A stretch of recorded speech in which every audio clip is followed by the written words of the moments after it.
All right, we're live. We're going to talk about the Wheel of Time, episodes 2 and 3. Today, it's going to be Tristram. Andrew should be showing up in a little while. And, of course, it's me, Dusty Cubes, a.k.a. Manetheren Centrist. So, that cold open of episode 2, man, I know we're just kind of talking about it.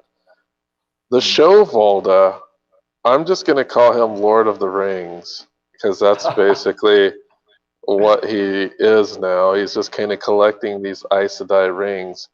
But he seems to be somewhat of a masochist in some way because he tortures himself with food, right? That weird thing that he was eating. I was like, what is that thing? There's like 3 spikes coming out of it, and he's chewing on it, and then there's like blood squirting out of his mouth. And he talks to the Aes Sedai, and he's like, there's brutality in what we do. And then he talks about how this piece of food is cutting up his mouth. Yeah. And then I guess this is his television, just watching an Aes Sedai burn. But it's a pretty gruesome opening scene where we I think they properly set expectations for what a questioner is. And one of the things, again, for those of us who maybe aren't like huge book fans, it's also an interesting fact that they seem to have mixed Eamon Valda with Jachim Carradine. So they and we it's one of the things that we suggested, because actually, who wants to get to know like 7 different White Cloaks? There's no time for that in the show. They need to focus our hate on a few people, and so they already know that they want Valda to be a big baddie, and so by making him also the questioner baddie, it allows them to mingle 2 things together. And so I think that was a really sensible decision as a merger of 2 characters. And before the show came out, we've been suggesting that they might do that frequently. And so Eamon Valda in the books, of course, is not a questioner, but it makes the questioners are so good as baddies that it's a perfect time to mix 2 characters into one. Yeah, so and, the questioners, and the actors sold it, right? The actors, yeah, he does the job so well.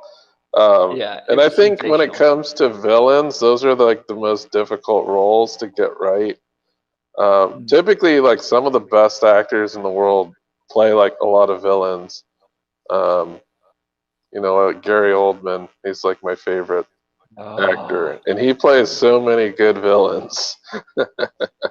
I mean, but he also plays heroes too. Yep, Christopher Lee plays great villains. He really does. Those are the difficult roles, in my opinion. But so yeah, they got this crazy setup, and the White Cloaks, they're like clean and pristine. I guess that's kind of showing that they're kind of an organization that's all about purity.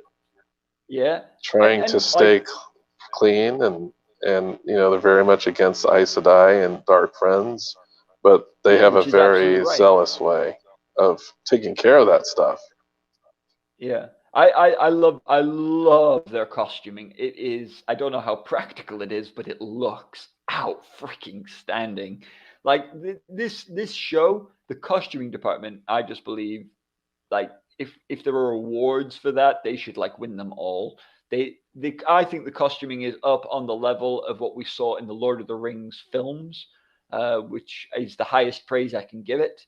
It's really, really good. And I just think that the White Cloaks look outstanding. They should look like that. It has slightly a monkish feel to it, like a religious order, but it has a very militaristic look, which is perfect. It's in my opinion, it was even better than what I imagined. I just loved it. Right, and I'm wondering, I don't know if they're going to have like different versions, because obviously these ones aren't very armed. Like even when they were traveling, they weren't really holding any weapons. So I don't know. Yeah, they're not dressed for war. Yeah, so there must be like a practical a costume for them to wear at this point in time. Because I know later in the series we might see them, Put go on to armor war. and yeah, But that's yeah, entirely this possible. is really different though. It But seems. I think the thing is they wouldn't necessarily walk around with their everyday lives wearing like breastplates. So they presumably all have their armor. I imagine it will just go over the top of their Right. stuff. But they're tabards. But Yeah, we'll we'll see have to when they see. get into We'll have combat. to see. Yeah, for sure. Um, Yeah. so I know one of the next key scenes is Tar and Ferry. Okay. And Yeah, yeah, this what, is what a did you little what did you different. think? It's very similar, but also very different. Yeah. I think in the books they try to portray Lorraine as mysterious and somewhat ruthless, I would say, because there are Yeah. points in the book where she basically threatens like the Tavirian with death if she thinks that the Dark One is going to get them, right? Get a hold of them. Yeah. Yeah. Because of Um, how it's to make it clear to them how important she sees her mission. But yeah, she does say like I would rather I'd rather you die than be the Dark One's dragon. yeah, So so we kind of get to see a little bit of her ruthlessness here. yeah, we So do. a lot of people are torn about this. Like I was watching that reaction show, and Yeah. they're definitely like on the fence about Moraine because Good. of this But scene. that's good. That's good. That's That's kind of exactly what what you have to be. Like if in the beginning that of this series, if you were Yep. reading the books, you were also kind of on the fence about her. Or you should have been. If you've never read the books and you're reading it for the first time, you should be on the fence. The Robert Jordan wrote it so that Moraine is not an obvious good guy, and that's good. That makes her more interesting because she's not like patented, promised great character like that. She has um, that there is potential that she is the bad guy or that she is deceiving them. Because if she isn't, then like it just makes a fool out of Nynaeve. It makes a fool out of a lot of our characters who do suspect her and are concerned. And so yeah, I'm a big fan of Moraine not being whiter than white, and I think Yeah, I don't have any problem with the scene. yeah. So what we're talking I about when we see her ruthlessness in this scene, she has a ferryman ferry them over the river, and she lets the viewers know that the Trollocs fear deep water, and this would be a great way to get ahead of them. By the time they reach the other side, the Trollocs have a mast on the other side of the river, and the man that was ferrying them over has concerns because there's his son was actually on the way to the ferry, and initially they wanted he wanted to wait until he got there to ferry them over, but she made it a very urgent matter and had them be ferried himself. So once they cross, Moraine, or actually Lan, cuts the rope, the ferry rope, Yeah, but first. clearly with her agreement. You know, Right. they're one in this. Yeah. Yeah, so he cuts the rope and she uses the power to push the ferry out into the middle of the river. And then she proceeds to create a whirlpool. All the while, the ferryman is demanding that she not do this, and he goes out to the ferry to try to save it.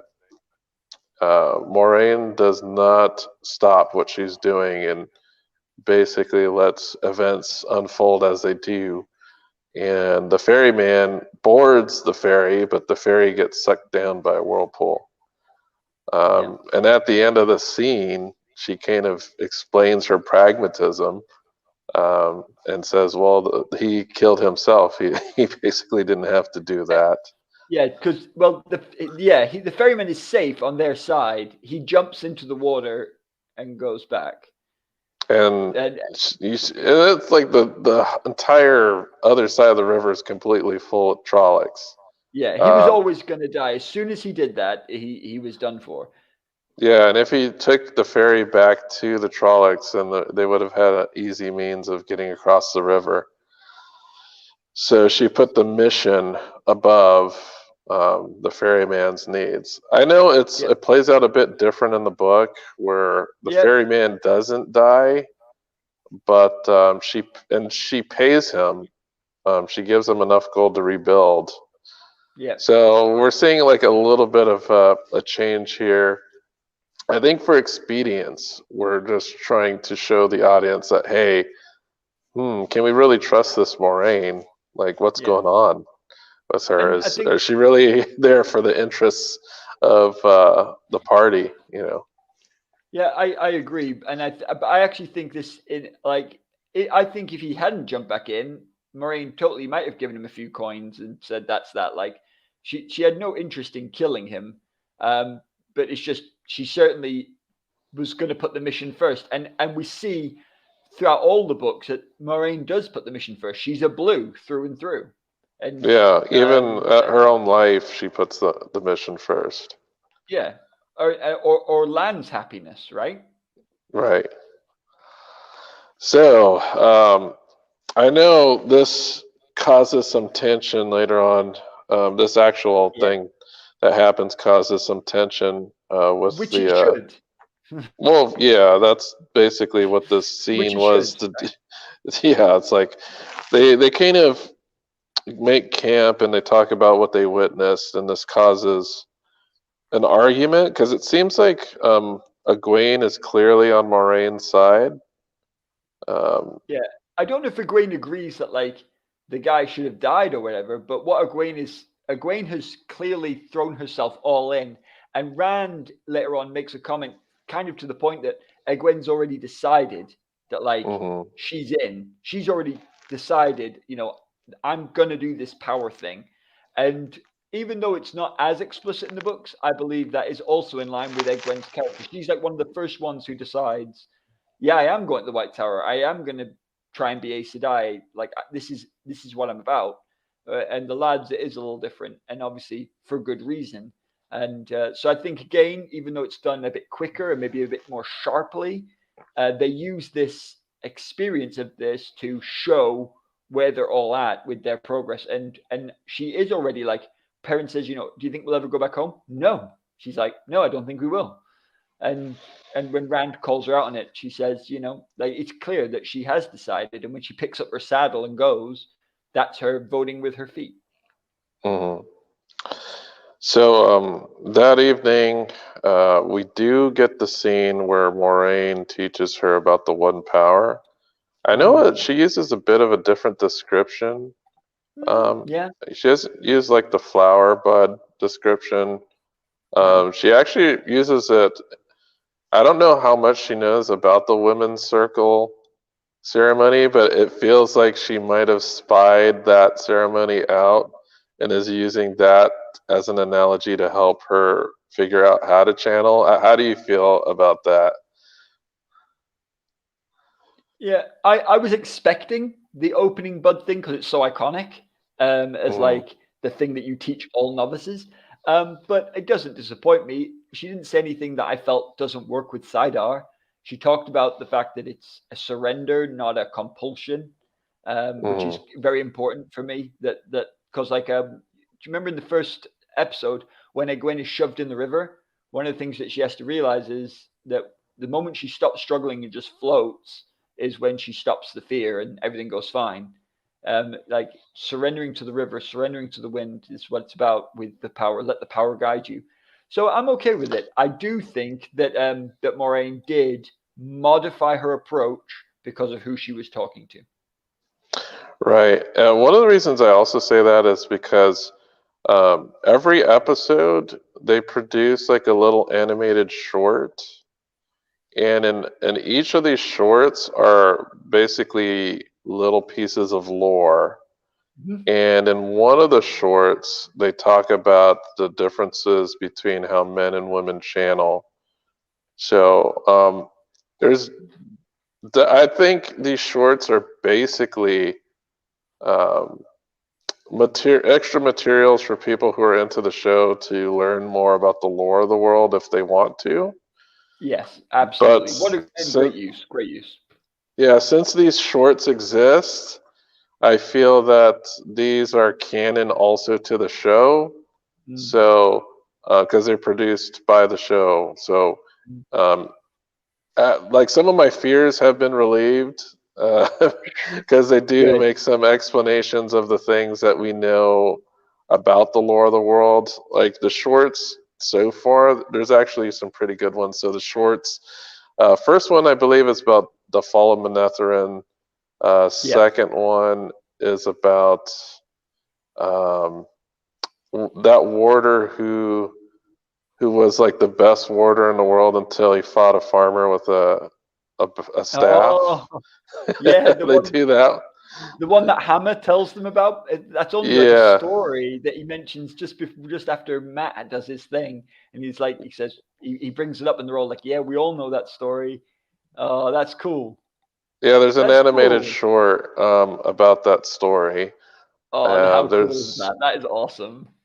yeah, there's a short about how the differences between men and women and how they channel. Brilliant. I forgot I what the love that. fourth one was, but they're all really good. Um, and they're good like little lore drops. I think one of them is about Shadow Logoth, if I'm not mistaken. I might be mistaken, Makes but sense. yeah. Oh no. I'm sorry. It's not about Shadow Logoth. It's about the breaking. Oh, okay. Yeah, that one is pretty intense. It's just channelers going crazy and destroying things. Um, but yeah, they're all worth checking out. If I know everybody that's listening to this is more prone to being book readers and don't really care about spoilers because the entire series has pretty much been spoiled for them. Um, but we're here just to like connect some dots here and there. But next thing that happens in the show after Egwene gets a little taste of channeling is we get that dream sequence. Yeah, they're Some going people hard. found this very disturbing. Well, I tell you what, if you tell Rafe Judkins that you felt that way, he will be delighted because that's obviously what he wants. He wants the Wants people dreams to be disturbed. about the dream sequences 100%. It's clearly what he's going for. Yeah, It's like so Rand barfs up a bat that. Yeah. and he wakes up and he sees many dead bats scattered around. So this is a scene that's a bit different from the books, of course. Mm, In the books, this happens in a town, yeah. and in the town, it's rats instead of bats. Yeah. And But it achieves the same thing. yeah, it achieves the same thing. And even at that point, um, since it's happening around people, like the explanation is, oh yeah, our cat man is really savage assassin. Look at how many rat bodies he's leaving around. But Moraine knows better because she knows that the Dark One uses these types of things to. Well, he can control the rats, and I guess Yeah. in here he can Sees control dreams. bats. Yeah, It well, it makes seems like. sense. It's all sorts of like rodents, scavengers, cat eaters. It's never meant to be that ravens and bats are the exclusive animals he can use, and so bats absolutely fall into that sort of scavenger category. The but some people have suggested that this could be not only like his eyes and ears being killed, but also that this could be an actual manifestation of Telar and Riod, that because he's Taveran and already maybe slightly without realizing it channeling, like when he seeks the void for his archery, that Right. he's basically making his dreams manifest. Yeah, so in the show, Rand has yet to shoot his actual bow yet. So Really? we'll get to I see. could have Yeah. sworn that he shot in the first He, episode. Did he not? well, he shot. Yeah, he did shoot the Trolloc, I think. Yeah, I was going to say But he. it I'm wasn't like a positive. skill shot. It wasn't a skill No. shot. It was like point blank, pretty much. Yeah. Which is not something Rand would need to use a void for. Void Yeah. is for skill shots. So we haven't Yeah. seen a skill shot.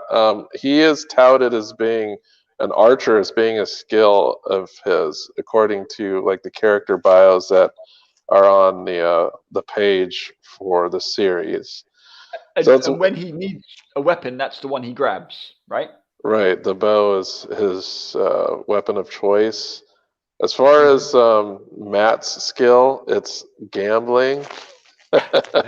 No, it isn't. He's terrible at that. Um, Well, Matt, right now he is. yeah, Matt's skill is getting away with being rubbish at everything at the moment. But it's interesting. A lot of people who I've talked to who don't know the characters and don't know the books are telling me Matt's their favorite character in the show, and I think the background that they gave Matt in the show has really made him very likable. I think he's been played very well by the actor, and in this second episode that we're talking about, Matt's sort of arguments and like refusal to just go along with Moraine a little bit have actually, I think, won him quite a lot uh, of people who just watching the show going, yeah, dang it, like why are people listening to this crazy woman? And unfortunately, I think from some of the feedback I've had, I think Egwene has come off to some people, I don't know how, but a little weak.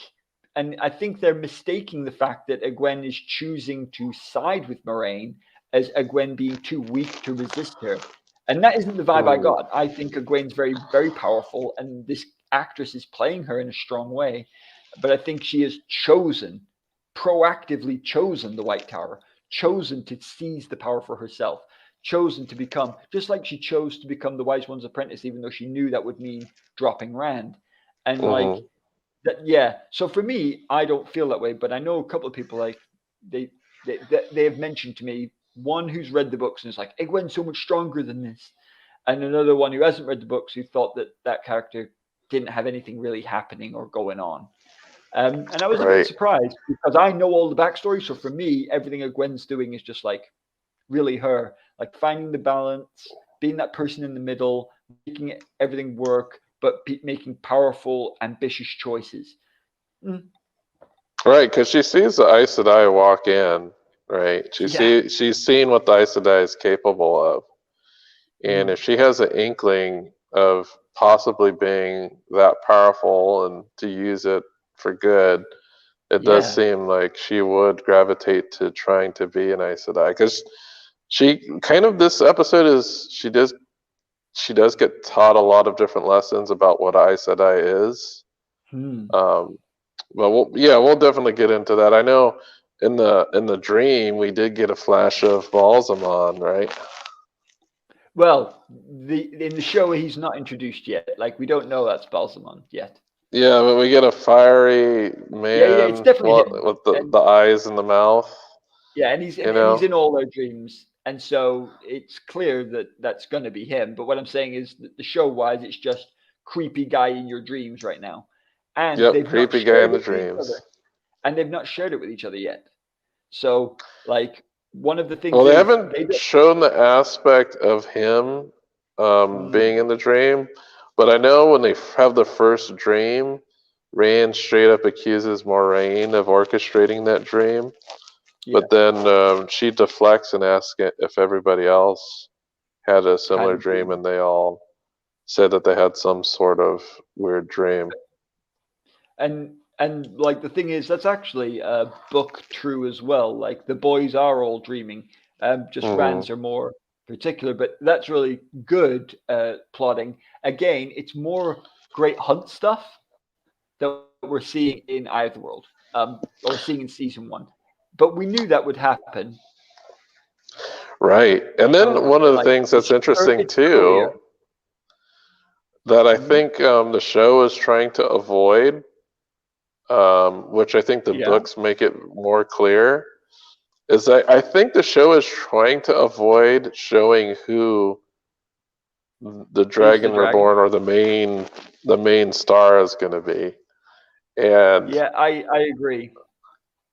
one of the things that I saw when I was seeing reactions of people who had watched this episode A lot of them Mm. feel that Rand is going to be it, and I think it's because of this type of interaction where they're all together, but they're focusing on Rand's dream, and then Rand is kind of taking the lead and being the person who questions Moraine.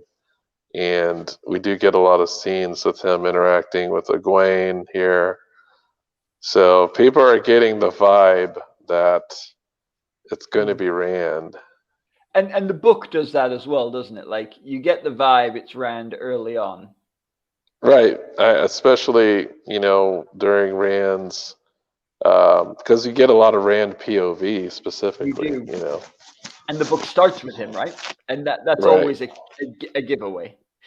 hmm So, next thing that happens, or the next pivotal scene, which is a pretty great scene, is when they first meet the White Cloaks. This scene is very instructive. It's so Yeah. very instructive. So uh, we have Moraine doing all the talking here. So of course she has to hide her identity, and she is asked questions, and she answers them in very Aes Sedai ways. Yeah. She says no word which is not true. Right. And From a then, certain point of view. yeah, so we get to see Volda again. And Yeah. one of the things that people were not jibing with is that Bornhold at the end of the Yeah. interaction, because Moraine is Yeah. injured, and during her pat down, they touched her in that spot where she was wounded. Yeah. And Bornhold suggested that she see an Aes Sedai, which I was like, huh? Yeah. Bornhold would never say that. Yeah, because the key point, well, what he actually says is he does say it, but one of the things he says is wounds like that cannot be healed by anything else. And the thing is that the White Cloaks are, I mean, some of them are morons, I think he but probably knows that he, it's a so he, yeah, poisoned and something wound. that can't, yeah, like can't be cured any other way. And like even they know that those powers are wrong. I agree that it's silly after you've just established that these people are super against Aes Sedai to actually have one say, well, look, the witches, they are witches, but they're the only people who can actually deal with that kind of thing if you want to live. Like, but anyway, I'll tell you why I think they did it. I I think know. that, I think they did it to contrast Bornhold from Valda. yeah, and Because in the I books, think, Bornhold is he likes to follow rules. He likes to be honorable. Yes, he yeah, doesn't like Aes Sedai, but even when somebody has murdered, like maybe his White Cloaks, he's not going to retaliate. He's going to give them the proper trial and go yeah, through all of the things that they have to do to make sure everything has been done properly. Whereas agreed. Valda probably would skip many of those steps for the Yeah, sake of expediency, and as would Bornhold is kind of the opposite of that. Yeah, as with Jack and Carradine. And absolutely, I think what they're doing here is they don't have time to go into loads of White Cloaks, so they've given us two. And I think Bornholt's fate will be the same as it is in the books. So I think that they're trying to establish him as the White Cloak you can like, and then Mhm. when he meets his fate, and that is obviously partially, related to Perrin and Perrin's later drama. It's going to be Mhm. more angsty because the viewers will not outright hate him, Right. and I think that's going to be very important. Right. Or at least I think that's what the show wants to happen. Yeah, that's what I'm seeing here. So I know it was shocking to a lot of book readers to hear Yeah, him a say White that. Cloak. But I think one of the things that people have to realize is that the vast majority of the people watching the show are not going to be book readers. Yeah, That they have was no idea. also the same with Game of Thrones. The vast majority of people who watched Game of Thrones did not read the books. Agreed. So these stories have to make sense, and they have to do things for expediency. They just do not have the time to really dive deep into these characters, and because they just don't have the time. So while they did make that change, I get it. It makes sense to me. It doesn't bother me. Yeah. Like, I totally get why they not, did it. Yeah, and he's not complimentary either. Like it's clear Moiraine needs to hide from him, and if she was openly Aes Sedai, that he would stop it. Also, we've just seen at the beginning in the cold open that like Valda has been rewarded for his victory at taking down an Aes Sedai. So like clearly Bornhalt agrees that the Aes Sedai should be stopped, but it's just he has a sort of a pragmatic side to him.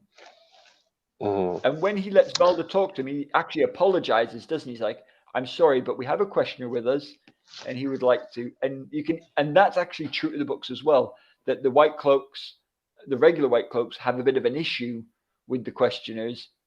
They kind of tolerate them, but do have a bit of a problem with them.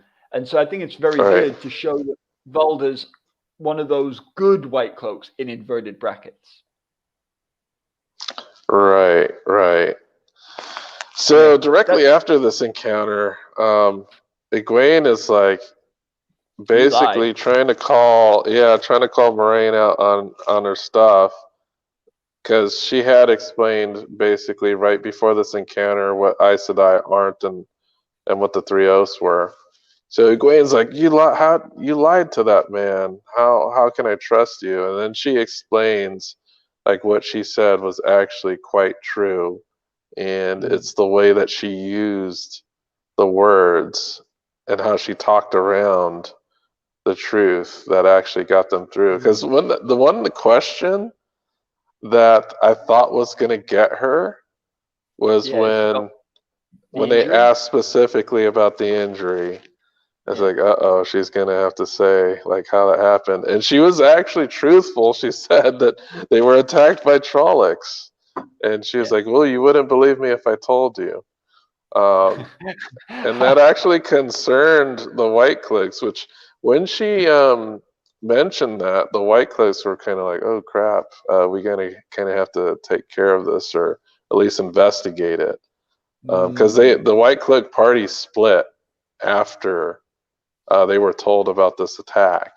Yeah, the questioners don't go with them to the war. Yeah, so the other regular White Cloaks were going to go and investigate the attack, while the questioners were going to go south, I believe he said. Yeah, which is the direction of Logain, right? So I think we're going to see them show up with the whole thing there. Hey, Andrew. Hey, guys. So we're like in the middle of episode 2. We were talking about how Egwene was asking Moiraine about the three oaths, especially about that they cannot lie, and Moiraine was explaining that whatever she told the White Cloaks was completely true. In a way. From a certain point of view. Yeah. So they're not allowed to lie, but they can manipulate the truth in whatever way they want to, as long as it's still technically true in a way. Yeah, like I said, I are my sisters. Yeah, exactly. Yeah. And, one of the things I like though about what Moiraine says as well is that she says, like, they aren't just like oaths like the White Cloaks make, right? I can't disobey this oath. Like, I could try and it wouldn't work. Like, I literally cannot disobey it. Like, and that, I thought that was really interesting. And it's something I think I've loved about the show every single episode is, I've said it again, and I'll say it probably too many times on this podcast, but it's all about show, don't tell. And like, as Moiraine is saying, as like they're showing this dynamic between Egwene and Moiraine, Egwene's like testing her. Can I believe what you're telling me? Because you're teaching me about the power, but now you seem to be telling me something different, or I'm seeing behaviors that I don't think line up with what you're saying. And Moiraine it's about that relationship, about those characters, this scene. But at the same time, Moiraine's teaching us about the One Power, about the Oath Rod, about the importance of Aes Sedai being seen as guardians. And I love the fact that she's like, I can't break it. It's not that I won't, it's that I literally can't. And that's an important thing to establish, because we're in a world where honor means a lot to a lot of people. Like if Lan says, I will do this, like it's pretty much he's going to do that or die.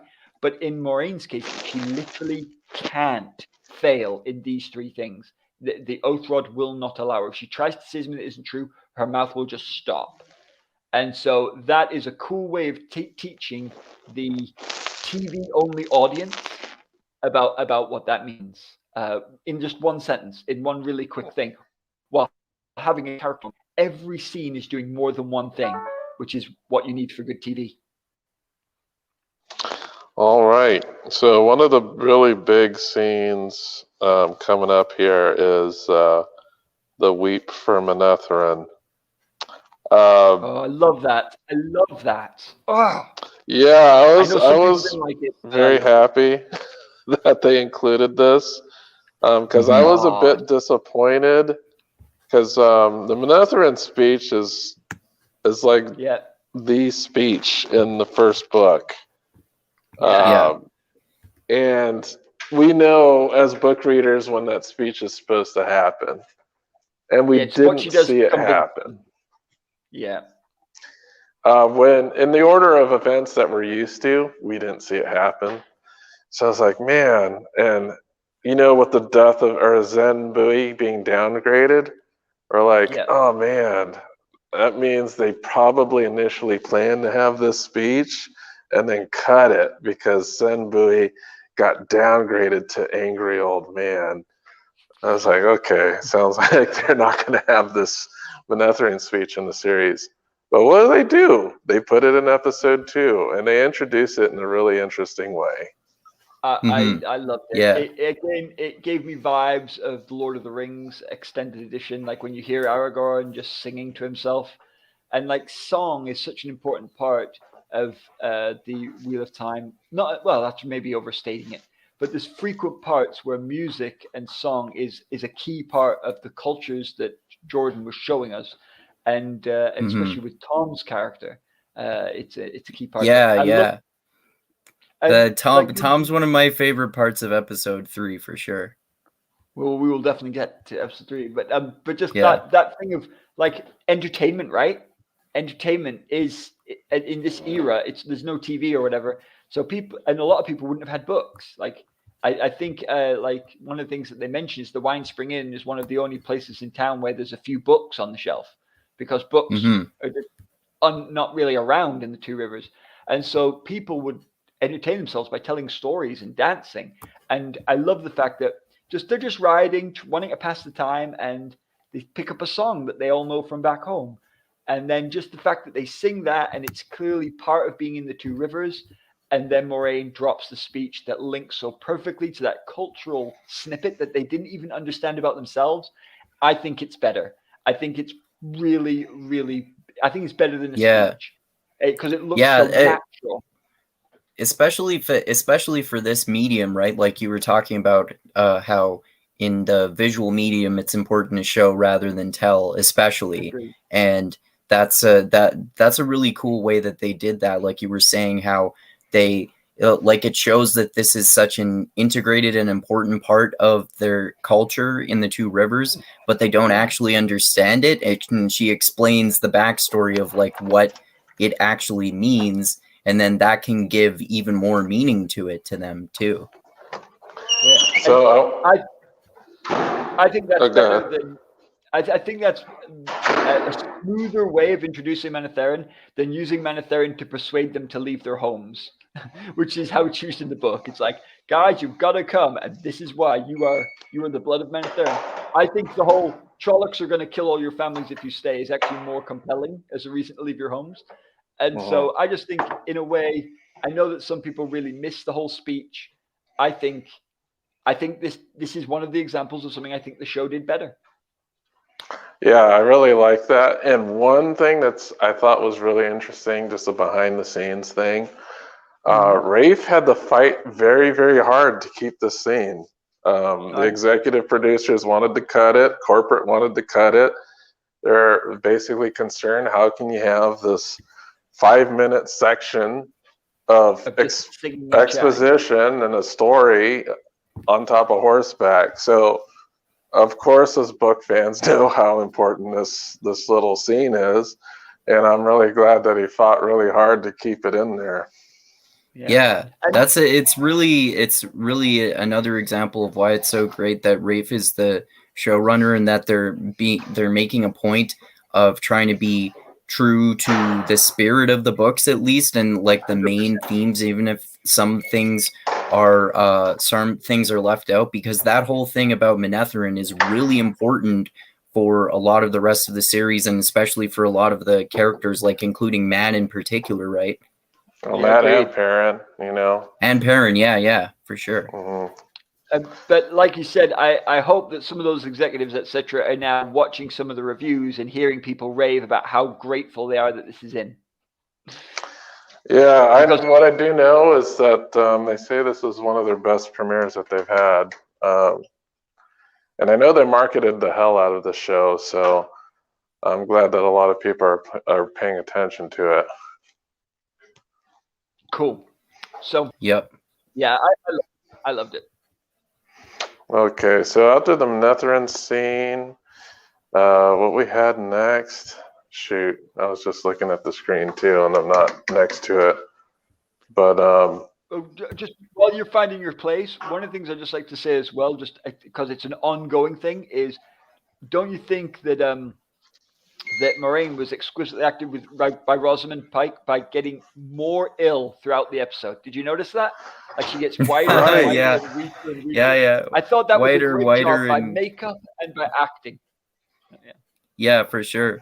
They really went all in on showing her wound too, right? Is that I don't remember whether that's in episode 2 or 3. In episode 2 and 3, we get to see it progress and get worse. Okay, like I mean when Nynaeve is healing it and putting that poultice that's 3. That's 3. Okay. 3. Yeah. Okay, so next scene. Jesus, I was just looking at it. Why didn't I remember? Well, actually, next scene is when so they talk about Manetheren. I don't know if I'm skipping over anything, but there's a point where they go in the camp, and the camp. They argue a lot. Yeah, well, which is true to the books, Baelzamon. Well, not Baelzamon yet. Yeah, so they have. Do they have another dream sequence again, or is it something else? There's wolves first. Oh, that's what I forgot. The wolves. How can I forget this? Perrin's been injured, hasn't he, in the fight? And he's not telling anybody about it. Which is he's so keeping stupid. It mum. I think it might be partially to show that he doesn't want to bring up that he had a big fight in case, but they all know he did because his wife's dead. I think it's meant to be just that he's a bit traumatized and not thinking straight. But maybe it's also because we know in the beginning, at least we know for sure, for absolute sure, we know Matt doesn't like to be healed. I think they're also reticent about being healed too, but in the show, we don't get as much reticence about the one power itself, it seems, as opposed to the book. Maybe not overtly, but she hasn't. I think I think also though too with Perrin, it might be that he's just kind of like stubborn and trying to do the right thing at all costs, and is thinking like Moraine is more important. So or he's not trying to inconvenience. Like seems like he's the type of person that just keeps stuff to himself, including stuff like getting injured like that. Yeah. It's a weakness, but an understandable one. Yeah, I think that's a really good point, Andrew. That there's probably just a lot of things being unsaid here that we can attach good meaning to. And then there's also another interesting theory from non-book readers. Okay, go on. Some of the ones I've talked to or at least watch videos about. Some of them think that that wound is going to turn Perrin into a Trolloc. Oh, Really? yeah, like making him a werewolf kind of thing. Yeah. Yeah, because I was watching some fan theories and looking at some fan theories, and they're wondering how Trollocs become Trollocs, and a lot of people think that they become Trollocs by being bitten by a Trolloc. And actually, that makes complete sense because they've heard the werewolf tropes, right? They can see he's surrounded by wolves. It's like it's begging for the werewolf trope, isn't it? And secondly, there's also the thing that Trollocs don't look like they interbreed. So there's got to be some way of making them, and the way they're made is super gross. So like those fans will get their payoff at some point. Yeah, but yeah, I see all the themes of that. Like, oh, he has. They're kind of like half right in a way too. He doesn't become a Trolloc, but he becomes a wolf brother. Yeah, and hopefully not because he was bitten by a Trolloc though. But what do you think, Dusty, of the way he did the wolves? Because some people have not enjoyed the wolf interaction so far. I quite like it. I thought it was okay. I know they had to cut Elias, but yeah, which sucks. Yeah, it sucks. I know he's a cool character, but they got time on their hands to tell the story. Yeah. So that's kind of an understandable character to cut, at least to an extent too. But then it's like how, I guess, because what Elias did was tell. Yeah, he told Perrin explicitly that he can talk to them. So in the show, I guess it's going to take a different path where either the wolves are going to tell him that they can speak to him, or he's going to first encounter in a dream, possibly. But it looks like they're cutting Elias for expedience here. I thought it was okay. Like, I liked that the wolves approached him at first growling and kind of creating some tension. And then they start walking over to him. Well, one of them does. And it licks his wound. And you're like, I love that. Because I could understand if I was just a first-time watcher, I'd just kind of cock my head. It's like, what is going on here? And they just kind of walk off. Of course, that'd be strange to think about. And I saw people's reactions to that. They're like, oh, that's kind of weird. All these wolves. And then, they run off. They get distracted by something and they all run off in the other direction. Do you guys think that that maybe not having the wolves talk to him is done because they think it might be it's hard to do that in a way that doesn't seem cheesy, and do you think that maybe they'll do some sort of like telepathic speaking with him in his head thing instead? Because I wonder about that. I think that is almost the way it happens in the book. When the wolves communicate with him, it isn't like that they chat. It's like remember, he feels them in his mind and he can kind of smell what they mean. And like think about things like at Dumai Wells, it's like they've chained like Shadow Killer, and then it's just like, we come. And he's hearing that from miles and miles away. So it's all about the dream. Yeah, I hope they can communicate somehow and they can convey that, because the we come is kind of important. Yeah. Oh no, I'm sure that will all happen. But what I'm saying is, I don't think they'll talk to him in like a verbal, like I don't think their mouths will move and words will come out. I think it will be they'll look at him and he'll look at them and he'll hear their voices in his mind through the dream. That's what I think they're going to go with. He might even hear whispers, kind of like how we can't talk about it yet. I'm sure he will, Perrin, but I called you Perrin. Sorry, I'm sure he will, Dusty. But I don't think I don't think their lips will actually move. That's what I'm saying. I just think it'll be more. I don't think they're going to pretend that they're talking to him. Like talking animals. Yeah, that would be super goofy. You got a dog moving its mouth. Just because that's what Andrew's saying. He's like, how do you make it not goofy? And you don't have them move their mouths and make a special language that only he can hear.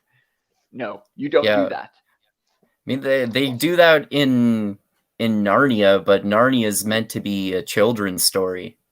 But also in Narnia, the animals, that is clearly the plot. In the book, the animals clearly do talk and they speak English.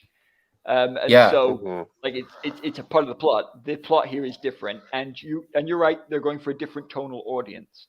The point of Narnia is not for you to believe that animals can talk. That is not the point that the author is trying to get across. That's not the story. Yeah. Well, and that, like, in a different way, that's also not the point of the wolves talking in the Wheel of Time, Correct. right? It's about the connection, right? The brotherhood. And remember, the key thing about the wolves is the dream. And we find out that Perrin is one of the ones to whom Tel Aran Riyadh is going to become the most important. And so it's really cool that they've linked the dreams and the wolves together. And it's cool that Great pronunciation. Thank you. They're really unsure that the audience should be unsure, because Perrin's still unsure that the wolves are good. But it's a good point that you made, that without Elias, he's going to have to figure it all out for himself. And that can be quite exciting to watch. All right. So moving along. Sorry. The group that's all right. The group gets awakened suddenly by the presence of a Fade. And Moraine is completely incapacitated. So now Lan is in charge. And Lan suggests that they go to the city. And the city in question is Shadar Logoth. So one of the interesting things, I loved the look of the city. It just looked great. And I was watching the behind the scenes, and this is a set, so they built it. Wow. It looks great. It definitely does. So I was quite impressed in the look. It looks basically what I would have pictured Shadar Logoth to look like. This is what it looks like for me. So I was really impressed by the set that they built. I know some of it has to be CG. I'm assuming the part where Rand goes up and he looks across the city. I'm pretty sure that all of that wasn't built, but the streets that they walk through, those were sets that they had built for this. Which is probably why they spent so much money on this show, was to do stuff like that. I would have go ahead. Go ahead. Just one thing I think wasn't great is, like, I know why they did it, but I wouldn't have had the Trollocs stopping at an invisible line. Oh, you see that? Like, they run up and they pause like 100 meters from the town. Here. I think I heard people make similar criticisms of that. I forget which place I was hearing someone saying something similar, like Legendarium or Daniel Green, maybe, where they had preferred if they would stopped far off and just seen from a distance that, that's Shadar Logoth, we can't go there. Yeah, exactly. And the thing is, I understand it's the visual medium and they want to show the Trollocs, but in a way, I think they should have just, like, when Lan is like leading them, he shouldn't have like paused outside. The horses should have resisted, and they should have just gone in, and then inside he said they won't follow us here, and then they just shouldn't have followed them. But I think because it did seem strange. I want to show them. They always just want to show them. We've done all these cool costumes. Let's show them. And I'm like, I would have had them go in and say they can't follow us here, and that's what I would have done. But I know. Anyway, it got the point across. It's a minor gripe, but I think that would have been better book-wise. The feel was creepy, which is good. That's what you need. Mm-hmm. Yes. Everyone obviously gets that it's a forbidden city. Yeah. I think when they come in, there's no animals, there's no birds, like there's nothing, no bugs. Lan tells them not to touch anything. And then it's interesting here that Lan is in charge. So we get something a bit different, where Lan is kind of reacting to the situation and trying to do the best he can. But in this situation, they all go off to sleep, and Matt is awakened by some unsettled horses. And of course, we get the pivotal Shadar Logoth scene. I know they cut a lot of what was supposed to happen, which is, him having a conversation with Mordeth. I Yes. think this is fine, as far Yeah. as I'm concerned. Like, is there a It's just little things in the conversation itself that were a bit cartoony? Like, I know Mordeth kind of like grows to like he grows really big and then he yeah. slips away in a shadow. I think the way that it happens here is a lot more mysterious. Yeah. Like you don't have this weird, creepy conversation and an obvious guy that's And goading them into taking stuff. yeah, and one of the other things as well is right that Mordeth like shows up and then is not heard from again for like 10 books. Um, Right.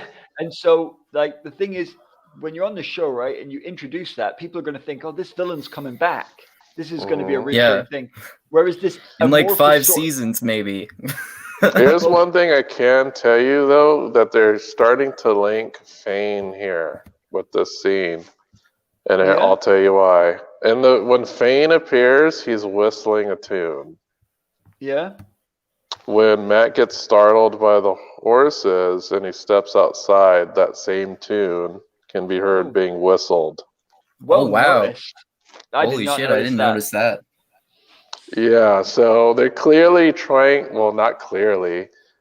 They're No, but being very Jordan-esque in tying these two things together by the whistling of this tune. oh, So nice. some people caught it, some people didn't. I didn't. I only caught it I did. after I saw somebody else mention that, and then I went Oh, back and okay. checked it out. I was like, oh shoot, they're right. That same It's so whistling tune awesome is that there. there's so many nerds nerding out hardcore about this. Yeah, so that's a good reason why they don't really need to show more death, because Yeah. they're already linking Fane in on this. So, Yeah. which gives them the excuse not to show more death. So I'm assuming that once Fane pops up, or at least anything where his hands are touching the world, you're gonna probably hear that whistling tune. Yeah. And hopefully one of the things that they'll eventually show is that one of the reasons the Trollocs keep finding them is someone's been guiding them. And then they can Right. and we might even see in flashback that he was one of the ones who was here and da da da da. But can I just bring a quick point again? I know that I can't resist the sort of Lord of the Rings and this parallels, but one of the things Sure. that they changed in the Lord of the Rings films that always kind of annoyed me a little bit is that that Gandalf is like, let's not go into Moria, and gets convinced to go in the films. Whereas in Hmm. the books, Gandalf's like, we need to go into Moria and persuades them. It's like Gandalf's total idea from the beginning. And then afterwards, like they're all like after Gandalf's dead, like this is like we were convinced to go into Moria. Like Gimli's like, oh no, it's all my fault. Whereas in the books, Gandalf says, please come to Moria, and Gimli's like, okay, I'll go with you, and he's one of the first to back Gandalf up. And in this, I feel it's a bit the same. Like all the blame gets thrown at Lan, and in the books, Moraine's like, we totally need to use this to get away from the Trollocs. And now it's like Lan does it when she's unconscious. Yeah, She that's wakes up, true. it's like, oh, you made a bad call there, man, but don't worry, I'm with you. That's I'm like, yeah, that's a you are, great but it's so analogy. That's a freaking great fun. parallel. Yeah, that's a good point. Yeah. I'm Yeah, like, that's why? true. Why? When it's clearly what she would have done, because she did it. Frick. Yeah. Anyway, that's a completely book-only gripe, but it's a purist gripe. Lan did nothing wrong. Hashtag. Hashtag, yeah, did nothing wrong. Clip that. Lan did nothing wrong. All right, so shortly after Matt gets lured by a shadow into an alcove, Yep, he finds finds the chest, opens it, and grabs the dagger. So shortly after he grabs it, one of the horses gets succumbs to this dark, black, shadowy, bubbly mass. So it's a little bit Yep. different from the books. I actually like this version. It worked. It works. The other version is just like the smoke tendrils or the mist tendrils. This one Question though, is. just Go before we ahead. go too far, because we've not mentioned props like at all, like ever. And I just want to know, props? what do you think of what do you think of the prop for the dagger? The dagger? Do you like it? I think it looks fine to me. Like, I don't have any qualms about it at all. I liked it.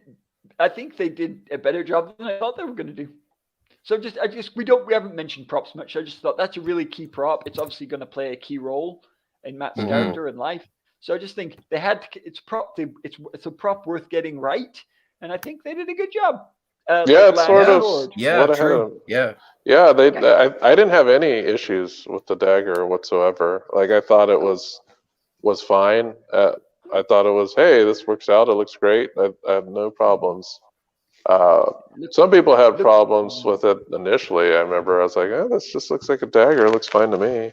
I think they were just expecting like the exact replica of like the emblem from like the books. It's like, come on. Like, even some of the swords, like, I know some of the art for the swords kind of looks silly in the map. I was like, oh, hopefully they make some improvements. And basically, like, Landsword is a katana, basically. Tam's sword was basically he's obviously katana. made to look like kind of a samurai in a way. Well, even Tam's sword was a katana, the one he pulled out. But when you I was just thinking about that. I don't remember, like, and I'm sure I've heard people talk about this too, but did you clearly see the heron mark on Tam's blade? They showed it. Yes, they paused it. Well, and they took a close up of it. Okay. I wanted it etched into the blade and not on the hilt. But one of the other things is Robert Jordan's description of sword forms and the one-edged blades clearly harken to the closest thing I think we have is those Asian blades. So I think one-edged blades. The katana is very much in line with what he did describe in the books. He didn't say these are katana, but in samurai movies and TV shows and books, they always do that thing where after they kill someone with it, they wipe the flat part of, or I mean the non-edge part of it on their sleeve. They wipe the blood off that way. Yeah, because a lot of the Asian style blades are one edge, so we're talking. Katana, Chinese sabers, and swords. Like, even Middle Eastern swords are one-edged, like scimitars and stuff like that. That's one thing. You mentioned the sword forms. That's one thing I actually like more about the show than the books, because they just describe the sword forms in the books, and I like actually seeing what's going on because I'm always thinking, what would that actually look like? And you get to see what it looks like once Sanderson starts writing. You're right, Andrew. That's a huge plus of the show, right? That we're finally getting to see, like, Winter's Night. Like, don't even see it. Now you see it plenty, etc. Yeah. Right. Yeah. Yeah, nobody complains about the stuff we don't see in the book. The stuff that people complain about are changes. Like, I haven't heard one person really complain about Winter Night itself. I heard people complain about, like, the absence of Rand's sequence of returning to Emmons Field. But, like, all of these little additions, I haven't heard anyone really complain about. So, Shadow Logoth. They escape. And they get split up. And they get separated, which had to happen, right? That was really good. Yeah, so, and it's the proper separations are made. We got Rand and Matt, we got Egwene and Perrin, and we got Lan and Moraine. Yeah. And what's the key scene that ends this episode? That is super epic. It is. So they who catches up with the Lan? Nynaeve. It's that I've been tracking you. And what does she say? If you don't take them to me right now, I'm going to slit your throat. That sounds like something Nynaeve would say. It does. She is hardcore, bitch. Yeah, that flashback at the part of episode 3 is so awesome, where she kills that Trolloc too. Yeah, let's We'll talk get about to that. episode 3, since we're basically Just there. one last thing So before we go up to that is Nynaeve in this show is just hardcore, and like she barely gets any time in episode 2, and yet she's still awesome. She's still Yeah. freaking awesome. Like yeah, I Nynaeve, love that they're actress. Oh my goodness. doing Mwah. very well with her character on the show. Yeah. Yeah, I have and, like, no 'cause qualms about how they're portraying her whatsoever. no, and Yeah. some people like get very irritated by Nynaeve in the books, right? I've heard some people say Nynaeve's not realistic as a woman. She's just constantly doing stupid stuff like tugging her braid and folding her arms under her breast, blah blah blah. And like I love Nynaeve. She's like my favorite character. Her and Perrin are my favorite characters in the whole series. And just like I get her, I really really do. And just when people are constantly criticizing her, I'm like, it's one of those ones where I find it hard because she's like my darling. And I'm like, oh, don't. But I think they've avoided some of that in this. I think she is far more appealing to a modern woman and a modern man than the Nynaeve that Jordan wrote in Eye of the World. Yeah. I was thinking that too. Her. I was thinking that too, because that's another thing I actually like more about the show than the books, because in some of, especially the earlier books for me, Nynaeve seems kind of like whiny all the time. And in this, she's just straight to her badass self, basically. So I think many people feel the same way. Before I want to talk about episode 3, because I completely glossed over this, we actually... the intro to the show, we didn't really talk about it because the first episode did not have an intro. Right. So what do you think of this show's intro? It's good. I think it like was the weaving. Yeah, I think it was trying to be like a typical fantasy. What I can't help comparing to Game of Thrones. Yeah. I knew you were gonna say that. It's almost like these high budget shows all have similar intros and intro songs. Like I don't know. Have you guys seen the Westworld intro? No, but I've heard some people compare it to that too. Yeah, it's very similar to Westworld. I'd say it's closer to Westworld than it is to Game of Thrones. Okay. In visuals or in music? Tone and visuals. Okay. The visuals, though, like the weave is such a cool idea for them to have used. Yeah, because in Westworld, the theme of the intro is composition, and when I say composition, it's like, okay, this is a show about androids, so they show these androids being crafted. Yeah. Right. With a really, like, the tone is pretty dark as far as the music goes. Like, kind of a melancholy, dark tone. And I saw that the music for this isn't kind of like the Game of Thrones does not have a dark tone at all. It's like kind of adventurous, Yeah, that's better too, because it's another way that they're not trying to be Game of Thrones, which I appreciate. Yeah, so the tone and the music itself, it's much more dark. Like you have this kind of melancholy choir, a female choir, which, fits the imagery, where at the end you see a tapestry with the Ajas. This makes me think if they're going to do like intro updates, like how Game of Thrones did, once you're introducing new cities, or are they going to wave different types of tapestries? I got to say, probably by the time Rand becomes the dragon, maybe they'll have like them weaving a tapestry of him fighting Balsamon or something. We'll see. I want to see if they're going to keep the same intro, or are they going to update like the actual tapestry that they're making here? Yeah, that'd be cool. That's what I forgot to mention. But yeah, I thought it was a pretty cool intro. It fit pretty well, in my opinion. Yeah. Yep. Yeah, I really like the way that they talk about the weave, and I also like how they're starting to in all the episodes they're dropping in a little bit of their sort of like belief system about how like the idea of the weave and the wheel is like not thought the same by everybody, but in general people have that concept, and I think that's fantastic. I think that's great to really separate it apart from our own world and how we think about religion. Like no one's going to church, right? No one's going to church, but people still have a belief system and still have thoughts and like philosophy. Yeah. And like, And I love it. That's one of the more interesting things about at least a lot of different cultures in the Wheel of Time too, because that whole concept of recurrence and kind of like reincarnation, but a little different, is more closer to an Eastern philosophy perspective on religion than the typical Western philosophy, which is one thing that's more interesting. Yeah, especially because most fantasy is heavy European centered, right? In its yeah. You know, you get that very much England, France sort of knights, and very much like if you look in like standard fantasy, it's like clerics and priests and wielding power, and even in Game of Thrones, you see a lot of that, right?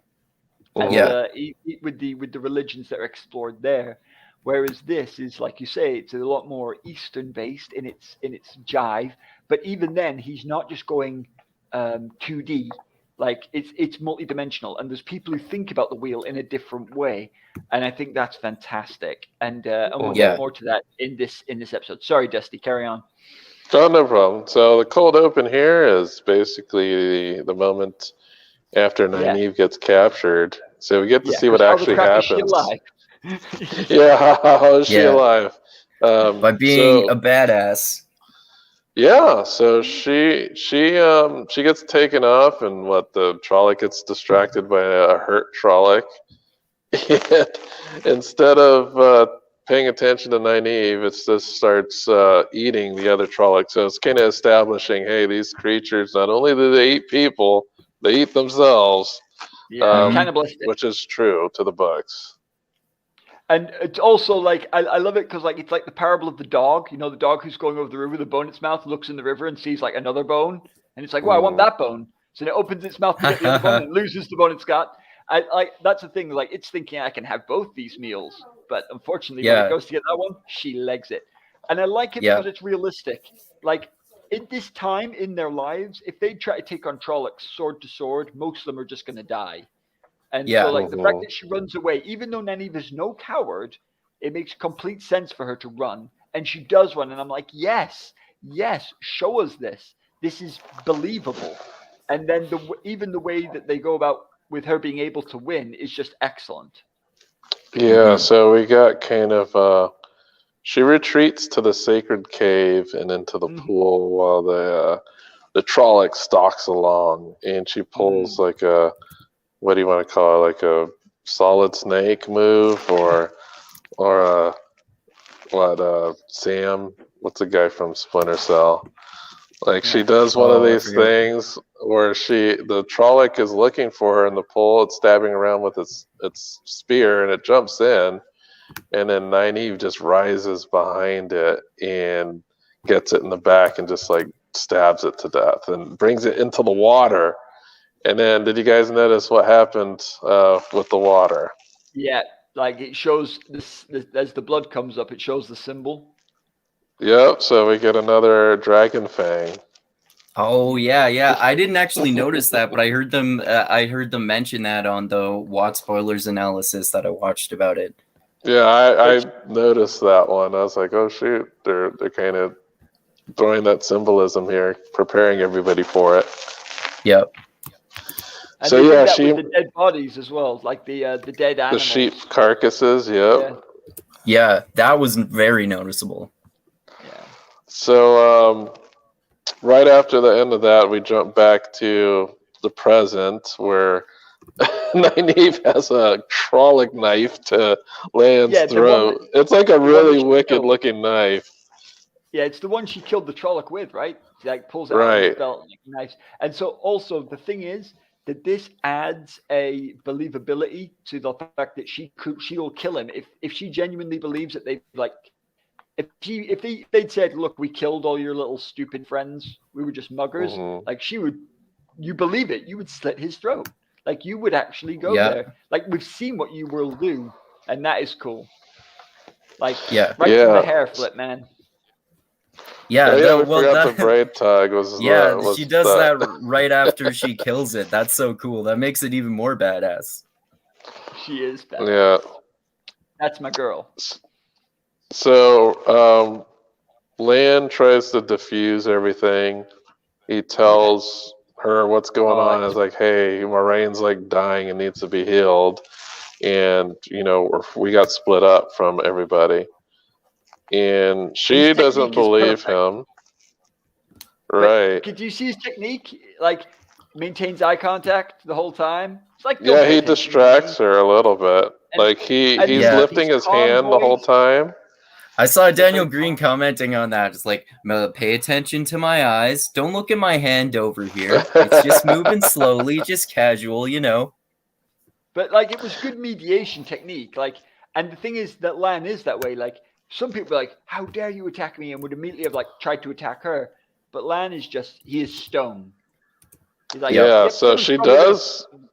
She goes after him. Yeah, but he's ready. Because he's ready, but he's also incredulous because he's like, oh, you actually tried to kill me. And then she bites in him and he just knocks her out. He's like pretty calm this whole time. He's not like freaking out or anything.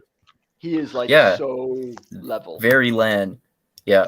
Very Lan, exactly. So he knocks her out and that ends the scene. Next scene, we get it's Matt and Rand traveling in this like huge like rocky mountain. I guess the key point of that scene is all roads lead to Tarvalin, and basically Matt's like, that's not how roads work. Yep. There's so many memes about that online now. Matt's had a few funny moments, like when they were trying to flee in episode 2, and they're fleeing shot a log. He's like, "Give me a leg up." And he's like, "You give me one, you jerk." Like when they're trying to open the gate, and he's like, "Give me a leg up." He's like, "Why don't you give me a leg up?" Like, frick. And it's just like, not in the book, but just they're giving Barney a few chances to show off that he can be funny and just make us laugh. And we don't need much, right? Because this isn't a comedy. Yeah. This isn't a comedy show. But I love the fact that they're doing stuff like that. It's me too. They're giving him like the one-liners. They are. Yeah. So they just have an argument about that's how roads work. Like Matt does not want to go east. He wants to go back home. And Rand, he wants to go east, but I think he wants to go east because he believes everybody else is going there, especially Egwene. Yeah. So he wants to make sure that, his friends are safe, and he doesn't believe his friends are going to go back to town, or at least the other group. And if they do go back, like, there's all that threat, but Matt believes that like... He doesn't believe in any of it. Well, Matt thinks that, he did enough to leave, okay? He did enough to leave. Like, he obviously thought, if I stay, these Trollocs are going to come back and kill my sisters. But now that he's left, he's like, right, they're leaving. If I double back, they're going to keep following Moraine and Lan. Like, he obviously doesn't really think they're following him. He doesn't think that he's the dragon, definitely not. And so I think now he's like, right, I've gone out for long enough now. We can go home, and the Trollocs won't come back. Like, they know. I can see with my own eyes that they have left my home and followed us, which is what Moraine said they would do. So I think that's why Matt believes, we can go back now. We don't need to do this because, like you say, he never really believed in the quest. And I think for Rand, I don't know if he does believe that. I think...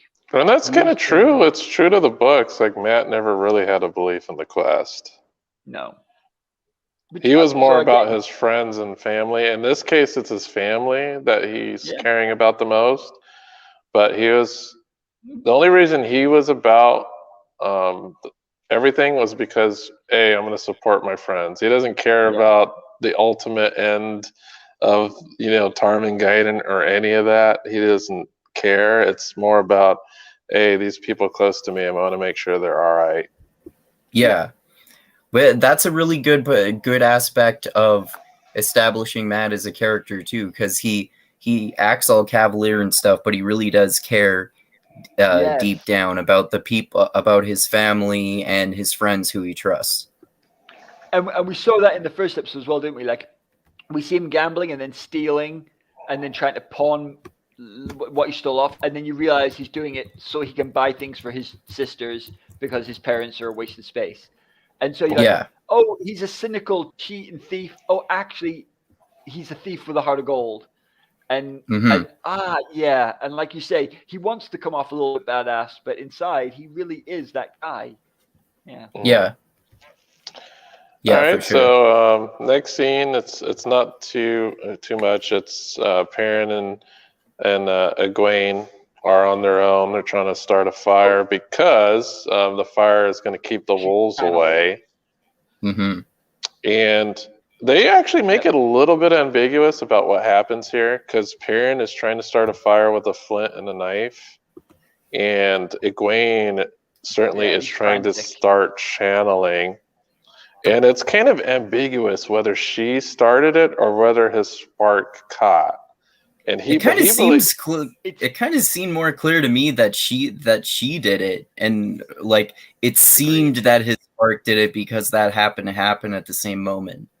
Right, because we see that we could see there's sound effects heavily. At least.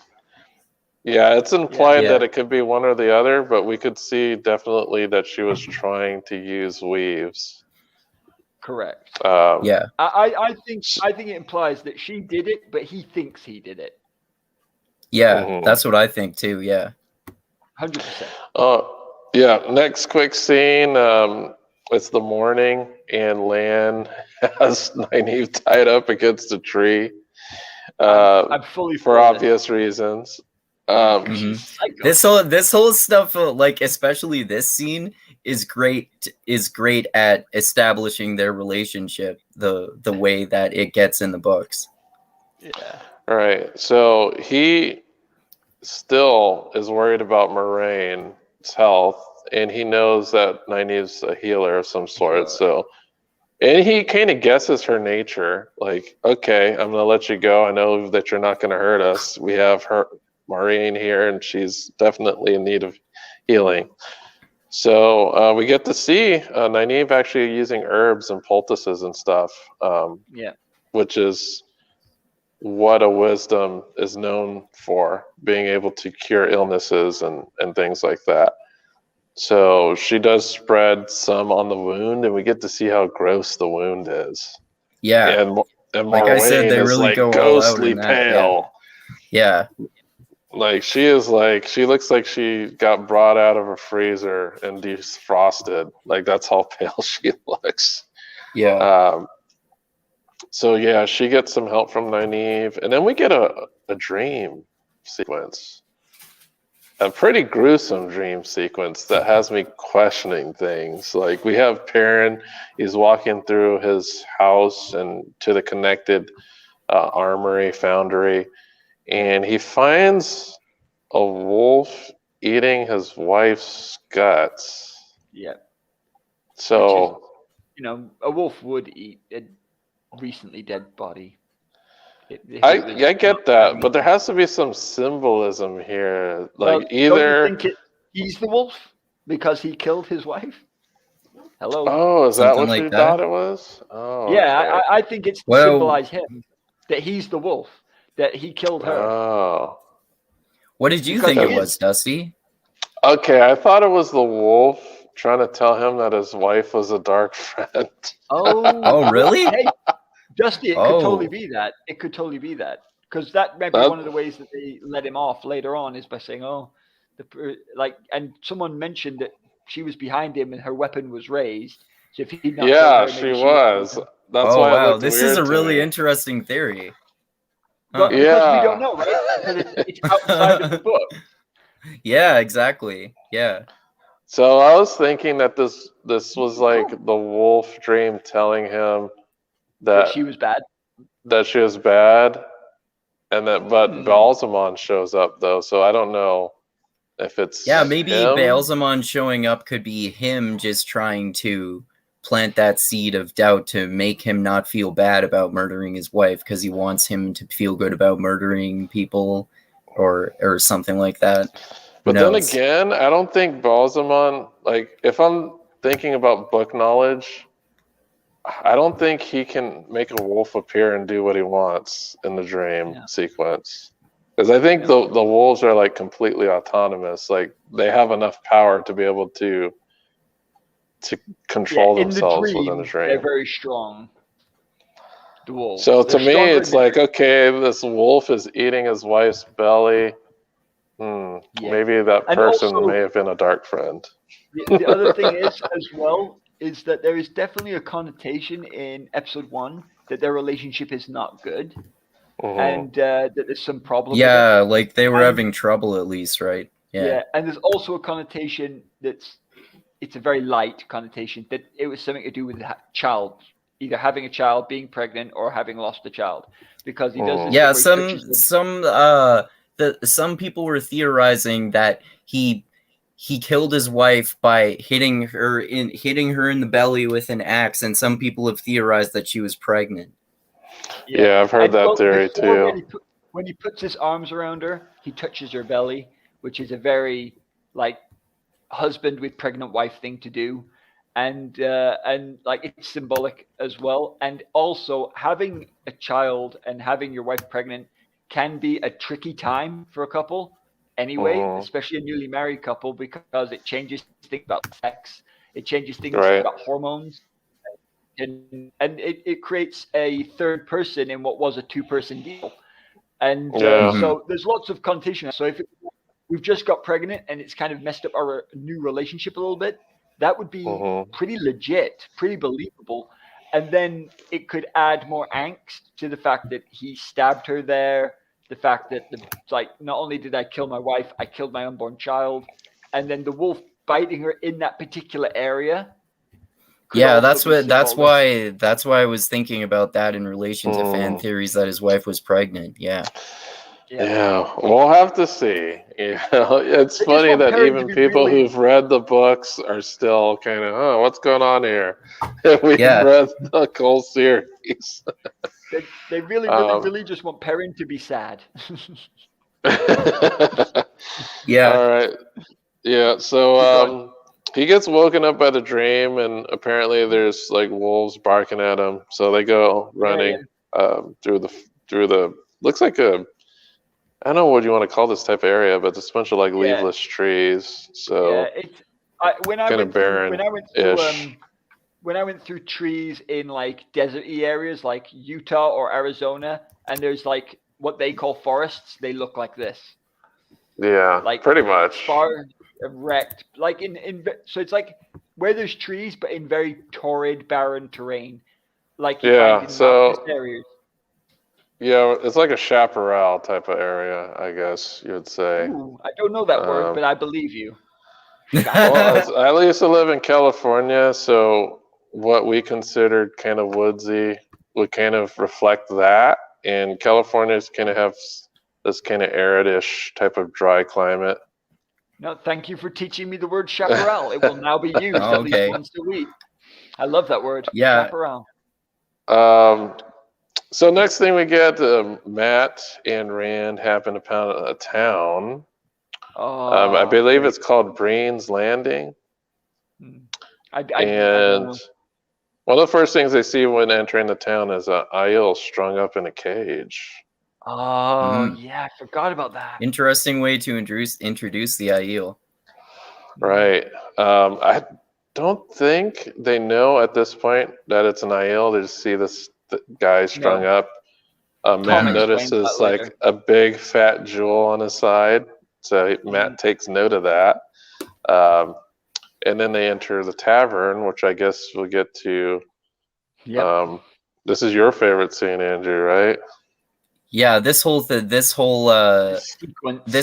everything to do with this character is my favorite part of episode 3. I think it's one of the best sequences in the series, like for character development, like so clever and very, very in keeping with not in the exactness, but in the theme of Wheel of Time. Like we needed them to introduce regular dark friends so hard, and I think this was a really good way to do it. Yeah, especially at this point in time, because we know during Rand's travels, he encounters a couple different dark friends. Yep. Pater, Bailey Skane. Yep. I think those are the two. Yeah. And I guess, well, we'll talk about it when we get to it, but they created a new character here. They Yeah. did, but she has elements of those characters you mentioned. Right, definitely. So they're in the bar or inn or tavern, whichever you'd like to call it, and we get to hear a song from the Gleeman. Tom. So Oh The yeah. Gleeman, Tom Maryland. yeah, so one of the things I didn't notice, someone said that during the episode he has his cloak, but I didn't see it anywhere. Yeah. Well, if you look at the inside of his coat, it's got patches. Oh, it's on the inside of his coat. Oh, okay. I think they thought a cloak of colorful square patches was just too.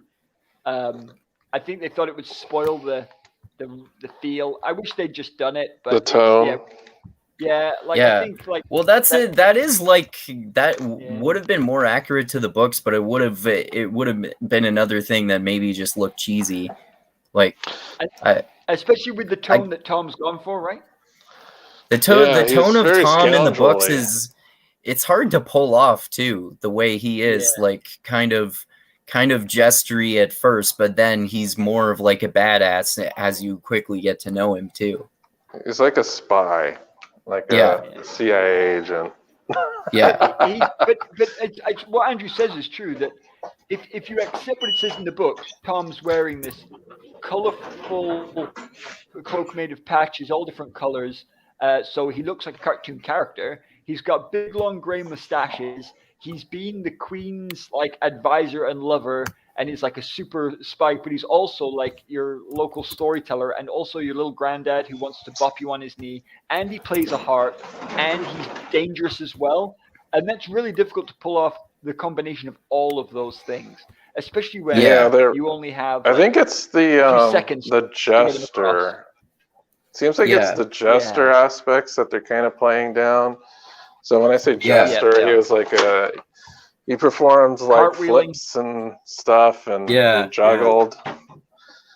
So we don't played see any a harp of that. instead of a guitar, which people are mad about, but I don't think is that big of a deal. Some people are so mad about that. There's one woman I know who said who didn't watch the show because she saw in like a clip before it even happened that he would have a guitar, not a harp. And she's like, I'm not watching it based on that. Don't be stupid. Oh my gosh. That's cutting off your nose to spite your face. Jeez. Yeah. And what type of harp? Because those small harps don't have very much utility. No, but it would have to be a small harp because he was a traveling bard. So it would have to be and those harps don't have a lot of utility. Oh, agreed. And the thing about a guitar is you can play harmonies and melodies and back a singing a lot easier. And at least, this song that he sings, this is like something you should be able to go and listen to on Spotify or something. It's not medieval sounding or anything, which I thought I liked that they kind of modernized that aspect of the music. But they also made it sound like not perfect. Like it is like almost something you can imagine someone singing a cappella, and because he doesn't play tons in it, and so like they didn't go for like a rock song, which I appreciated as well. Like I can suspend my disbelief and say, I can imagine someone doing this for a few drinks in a pub and a meal and a board of room over his head. Like you can see that maybe Tom could make his living this way. But I agree. They definitely went for the cool loner rather than the jester. More of like the scoundrel too. Yeah, agreed. Right.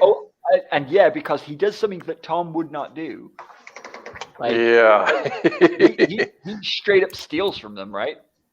Yeah, he steals from Matt, but not really. He steals from somebody who stole from Matt. Yeah. But then he doesn't give it back. Well, not at this point. He don't. No, but I think it's a good lesson that he taught them. Yeah. It almost seems that he thought he was probably going to cross paths with them later anyway, but the song though that he sings, did you catch what it was about? Well, I only know from watching them talk about it on the Wheel of Time spoilers episode, but it was apparently about him meeting the Dragon Reborn, which is meant to be ironic because he's meeting the Dragon Reborn. Well, I don't know if it's about him like physically meeting the Dragon Reborn, but because the song ends with "He who broke the world," so it's definitely like a history lesson in a song, which is very in keeping with what Tom actually does. Yeah, and a very good form of showing rather than telling again too. Yeah, because the song is about Luz Theron, actually. Yeah, specifically Luz Theron. Yeah. He doesn't mention him by name, but Luz Theron is the one who broke the world, or at least started the breaking. So yeah, when he meets the two boys, I thought that was great. You know, what was it, donations to the Gleeman, or yeah, and yeah, he stole. Oh yeah. There's definitely parallels there.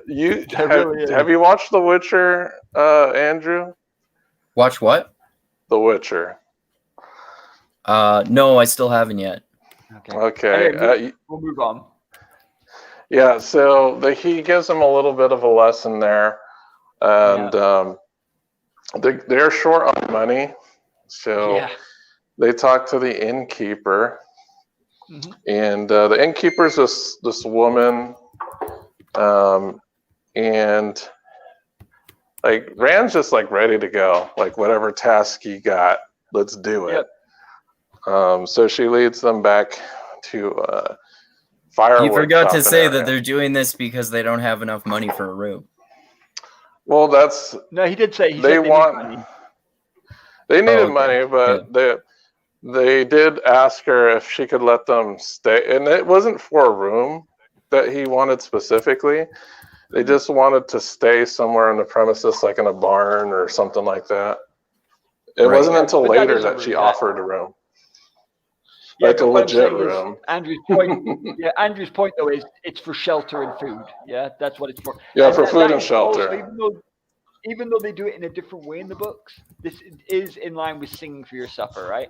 Which is where after they lose. Yeah, they're working for their ends. Yeah. And so that's why, even though they take like 3 chapters worth and put it in like a 10-minute scene, I love it because, and even though they never go to Krem's Landing or wherever, this Breen's Way or whatever this place is called, it's symbolic of those journeys because they do meet dark friends on those journeys. They do have to play for their supper. Matt does get grouchier and grouchier, and those things are all portrayed here. So once again, big thumbs up to the show for doing a lot of things much more quickly.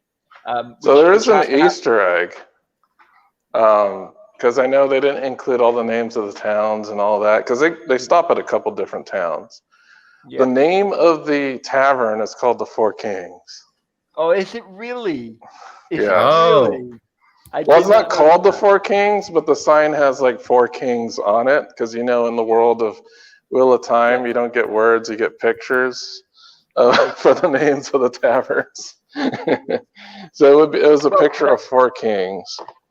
That was true in England as well. Like when taverns were like first a thing over here, you had a sign that was a picture, and then you were known as under that sign. So I'll meet you under the sign of the White Wolf, and that was the tavern that was the White Wolf sign, and then the tavern became called the White Wolf.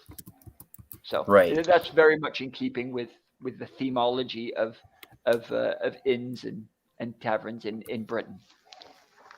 Yeah, so right before, I forgot to mention, they start getting their work tasks, which I forgot to mention, there's a scene quickly, very short scene with Perrin and Egwene, where they establish that the wolves might not be malicious, at least. Yeah. Because they were kind of like trying to, it seems like they were trying to lead them to safety, right? Yeah, Egwene points out. Yeah, Egwene points out that, I think they're hurting us or pushing us towards this area because there's a point when they stop and the wolves weren't following them anymore. Mm. So yeah, one of the things I want to talk about is like Matt's characterization. Like when they get work, Matt's like, yeah, whatever. I don't want to do anything that's difficult or hard. I used to trade horses, and then like the innkeeper makes a fool of him in front of everybody. There's a horse trader with no horses, everyone. Who needs a horse trader with no horses? So eventually, he just becomes like a server. And he does entertain the guests by like roasting people, I guess you would say, as he starts roasting some of the guests, and they just laugh about it. So after that, we just get another key scene is when they find the tankers, right? Mm-hmm. We got the tankers. They have to. Well, we get the tinker greeting, which is pretty much in line with the books, is about searching for the song. Mm-hmm. But I feel like I felt it was a little bit clunky, the introduction to the Tinkers. I think they could have done that a little better. Yeah, I'm glad they had the song in it, and I think Aram came over great, like really. Yeah, Aram well. was very like he was spot on for Aram, flirty, cheerful. Yeah, in a way, I think he encapsulated Aram better than I had originally thought him. Like I liked Aram a lot more here than I did when I read Eye of the World. I'm like, yeah, I would. Well, when you read Eye of the World, we're from parents' perspective. He just seems annoying. Yeah, in parents' perspective, like he's taking the protector role, and he sees Aram as being like this guy that's treading on Rand's territory. You know what I mean? Yeah. And then in this one, we don't really see that, which I thought was interesting. We don't see Perrin trying to rain on Egwene's parade. Well, we're seeing this more from a third-person POV, right? Yeah. So yeah, Aram is like really charismatic. He was supposed to be charismatic, but he did a really good job of explaining like what the song is and a little bit more about the Tinkers. I think people were upset that Isla was kind of leading the group instead of Rayan, which to me doesn't really matter much. No, it's like they could basically be interchangeable. Yeah, it's not like a big deal that she was talking. There. No, like in amongst the Tinkers, do you ever feel that really matters? Like the Tinkers are some of the most forward-thinking people. Like you don't get the feeling that gender or like prestige really matters to them. They're just like friendly, happy people who have gone beyond such problems, which causes them problems of their own. But I like the Tinkers a lot more in episode 4 than I did in episode 3. I feel they did them more justice. I wanted them to be more colorful, but I realized that isn't really realistic considering what they would have had access to for dyes. Like when I imagined the Tinkers in my head, they were like super, super colorful. And here they were colorful. They were just dirty and travel worn. Yeah, I get it, Dusty. It's realistic. That's what I'm saying. I just in my head they were supernaturally colorful when I imagined. Oh, you mean like nice, bright, and clean? Yeah, like like bright colors. And like when I think of colors, I think of colors in our era where we can have incredible color, right? In clothes, for example. And then but obviously what they've gone for here is a more realistic, grounded feel, and it looks exactly like that, as you say, a more realistic, grounded feel. But I'm just saying I was thinking of something brighter, but I get it, and I'm not saying it was a bad choice. Just saying that's something that I was. All right. Next scene is pretty funny. We got the innkeeper. I don't know what her name is. I think it's Dana or something like that. Yeah, it's unimportant. Yeah, so Rand is basically chopped. A year, yeah. I don't know what her real name is, but Rand is, Rand chopped like a year's worth of firewood, and he was like, "Yeah, you're basically done." And um, he's like, "How about that room?" And she's like, "Oh, I got you one better. We have an actual room here for you." And she makes allusions that Matt and Rand are a couple. Yeah, that's funny. But what she does is she just checks. She's just like, "Yeah, you guys sleeping together?" And he's like, "No, we are not." Good for you for checking. I am, and if I were into men, I could do better than him. Yeah, which is exactly the way to do that. Just enough humor to like, yeah. But it also tells us that that's like not like a strange thing in this world, like very regular, like not even like no one bats an eye. And so it's like, oh yeah, it could easily be that you're a traveling couple, and that would make sense because you're together with no one else. And so a nice subtle way of, again, without making it a big deal, just pointing out that yeah, you're traveling with him. Is that your boyfriend? No, it is not. And if I had a boyfriend, he'd be better looking. And that's just a great way. And so, like you said too, it's like she's checking because we know very soon that she's trying to seduce him anyway, right? Right. Yeah, and if he was that way inclined, she might have realized she would have to take a different tack. But the thing is, she knows. It sounds like she already knows, even though she doesn't. Or at least she's pretending she doesn't, that he must be at least bi because she knows he's into a Gwen. But she doesn't know that yet. So it's clever. It's clever. Yeah. It's a way of throwing people off the scent. I don't have a clue who you are, you see? Oh, but I do, because I'm evil and mysterious. Yeah. So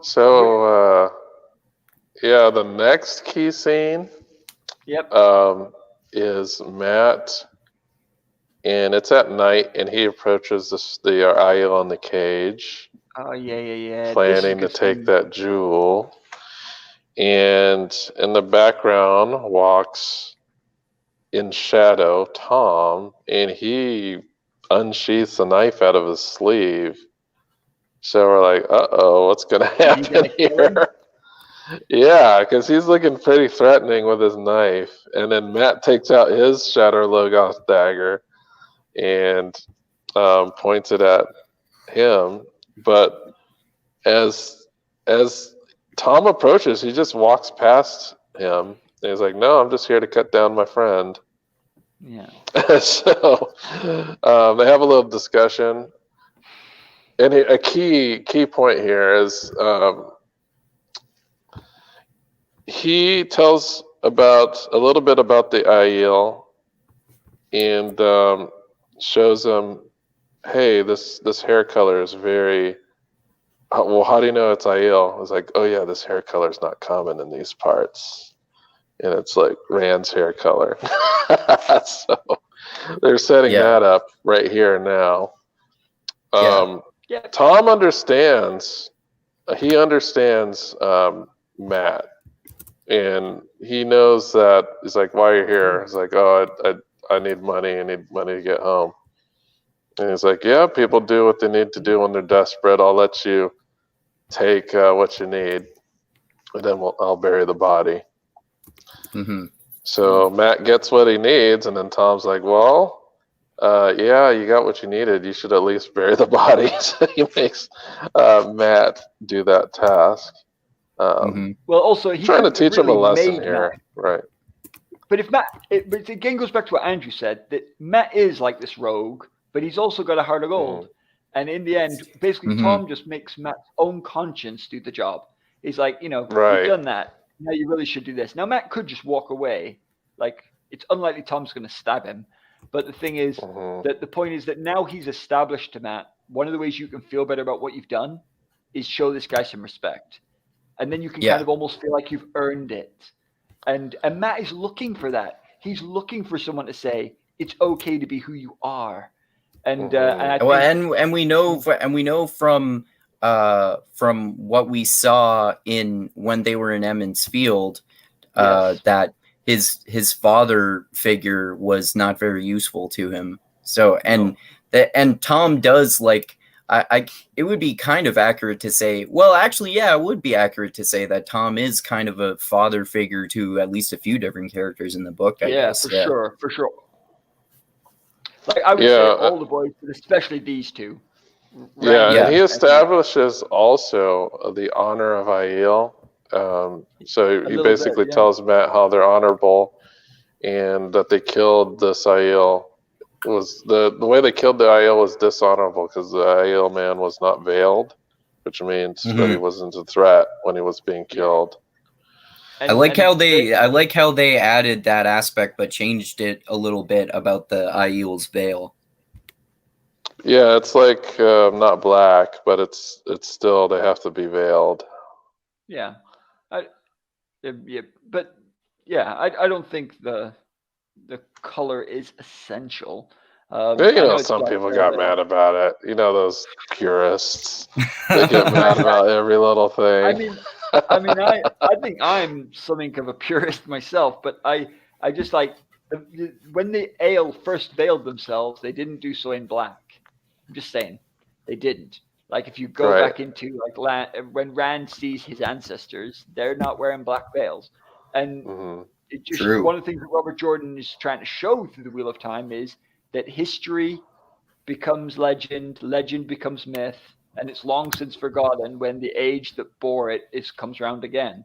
And it's like even people like me, like I believe in some things that other people consider fictional and mythological. But the point is, I know fine well that the things that I believe will not have happened exactly as I believe they happened. No way. That it's natural that those things change over time, and it's one of the ongoing themes of the Wheel of Time, right? Is that people know something about Manetheren and something about something about Lewis Theron and something about Arthur Hoffman, but a lot of it's been changed over time as history becomes legend, and that is an ongoing theme, and it's cool that we're seeing it displayed here as well. And guess what? Sure. In a Reddit AMA, Rafe used that justification for a female possible dragon. So his justification was that they don't have a full understanding of the prophecy. Okay. As long as it's still a possible dragon, like here's also what Rafe said. The Dragon Reborn has to still be Rand. Otherwise, I'm out for the show. That's too big of a change. No. Yeah. I assure you, Rafe said those people who have read the books already know who the dragon's going to be. Okay, good. So yeah, you guys don't have to worry about that. Because I mean, I just wondered in case he would do it for like a cheap scare. Like, look, none of you were expecting this. Yeah, yes, we weren't, and we hate it. It scares you because of the possibility of it not being who it's supposed to be. But I'm just putting your fears at rest. That's what he said. So unless he's completely lying. I'm sure he's right, because he would be a psychopath to change it. He really would. But one of the things I also because we know it seems like he respects the books a lot, right? So it doesn't seem like he would make that massive of a change. What did you think of the acting of Tom, by the way, of the actor? I thought he was great. It was good. I liked it. I thought it felt the time. Yeah. It felt like it fit the world that Rafe is building, at least. Yeah, so it fit the tone of the material. That's kind of what I was thinking. I think like it totally fits the tone of the slightly different tone that the show has in comparison to the books, what that version of Tom would be. And I think the way that he's acted is great too. Okay, cool. What do you think, Tristram? No, I love him. But I'm a sap, right? I'm not a very good critic because I like all these actors. I'm just like, oh, nailed it. And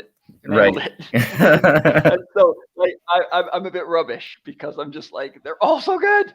But I think that Tom like really won me over like very quickly. When he first started singing, I'm like, oh my goodness, are they gonna try and go for hard punk guy, like a bit rocky? and that like I'm a lone rocker and I travel from town to town. And I'm like, please don't go there. And but no, they totally pull him off as this suave rogue who's a bit down on his luck, and his bits of like worldly insight, his kind of world weary attitude. Yeah, spot on, man. Really, really good. Considering that scene doesn't occur in the books, it feels very rich in Tomness. So exactly. I'm in. Yeah, for sure. Well, and especially when later on at like the end of the episode when Matt and Rand's plot lines reconnect, the way that happens with Tom is fucking badass too. It is, and also very in keeping with him. Sorry, yeah. So exactly. Speaking of that, let's talk about it. Let's get it on track. So we have, we're pretty much at that point. So, the dark friend that we don't know who's a dark friend yet starts to seduce Matt. I'm not sorry, not Matt. Rand. Well, they have like a little bit. Yeah, she tries. They have a little bit of conversation. She gives like her background, how she's lived in this town her whole life, and wants to see the world, but never will. Yeah, it's like she's stuck there. So she tries to seduce Rand. That plot that fails, and then she mentions about such a good way to mention it. Yeah, it's like the braid was it. She is basically saying that like the braid was too much. Yeah, it was too much like Egwene, right? Too like her. And the thing is, when we said that, we, the audience, were going, "Oh no!" Like, we know. Should know that. But by the way, and then everyone who's read the books instantly knows, "Oh shit, she's a dark friend." Some people say they knew that like straight away. Like I know some people said like as soon as it came in, like I was looking for a dark friend. I knew it was going to be her, and I'm like, I did not. I was like, I didn't either, man. I didn't either. They're going to be singing for their supper. They're going to use this to meet Tom, and they're going to move on. And then, but when exactly what you said, Andrew, when she said that line, I'm like, oh, the only way she could know is if she's the dark friend. And I'm like, it makes perfect sense. This is exactly what dark friends are like. They're not all super powered villains. Many of them are just ordinary people. I'm like, oh yeah. And I loved it. I loved it. I thought this is absolutely what dark friends feel like in the Wheel of Time.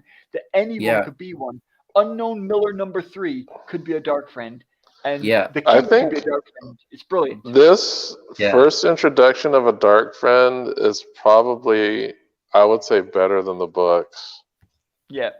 Because in the books, they were just like, so you had Pater, who is like an obvious dark friend, and straight off the bat gets like punched in the face. And then you got Millie Skane, who almost immediately tries to kill them. But she was cleverer than Pater. Yeah, but in this instance, she tried to gain their trust first. Yeah, and tried to use a bit of she does. She uses a bit of charisma, and like before this dark friend term, she was like a likable character. Yeah, and boom, she's like. and then like even when she's doing like the extra stuff, like getting him into the room and stuff, like, and she's unlaced her top and like thinking, and then she's just into him, right? And then I felt like a little bit sorry for her. I'm like, oh, she doesn't know that there's like a girl there and everything. And then that line, and when she closes the door, and you're like, oh crap, which is just so good, because I think that's what a dark friend should be like. It shouldn't be obvious. It shouldn't be clear, and you should find it. Yeah, I think it was really well done, really well done. But obviously, she thinks that there's nothing to fear because she has the sword, and they're in a room that they can't break out of, or so she says. Right, and about that, is that Rand's first instance of channeling in the show? I think it is because they don't have time to be in Rand's head for things like what you call it. That has to be the first instance of it. I think. For sure, they make a whole point of this door can't be opened, and then he opens it. So for sure. Yeah, because this is like a combination of a couple different instances in the book. So this is like a Millie Skane. Plus him getting locked into the room at that one inn. Because there's like 3 instances where he's kind of meets some dark friends. Yeah. And this is kind of like an analog to when he gets locked in the room and he uses the one power to blow a hole in the door with lightning, or in the wall with lightning. So I kind of think it's along these lines, except more because even in the books they kind of try to play it as like, oh, a lucky coincidence. Lightning struck out here and blew a hole in the wall. Yeah, sure. And in this case, she explicitly says this door is reinforced and it would take 3 men to open it, and he just kind of barrels through it by bashing into it a couple times, and she's super shocked when he does it. Like, no and way! That's what How does? does. Yeah, so I'm thinking, this is going to be his first channeling moment. So he takes off. He finds Matt, and they're both like running away from the sword wielding woman. They think they've gotten away, but of course she probably. He doesn't even explain. He's just like, run.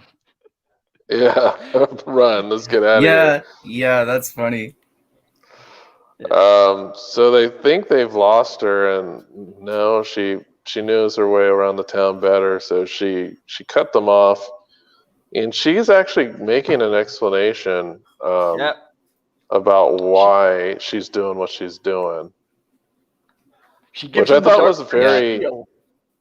Yeah, she actually gives a little bit more than what I was expecting, because she's trying to tell us what the motives of her side are, and the motives are, look at all this suffering, and it keeps happening over and over again. Look at my life, I'm just suffering, everyone's suffering. It's very Thanos, very Thanos, and very Ishamael.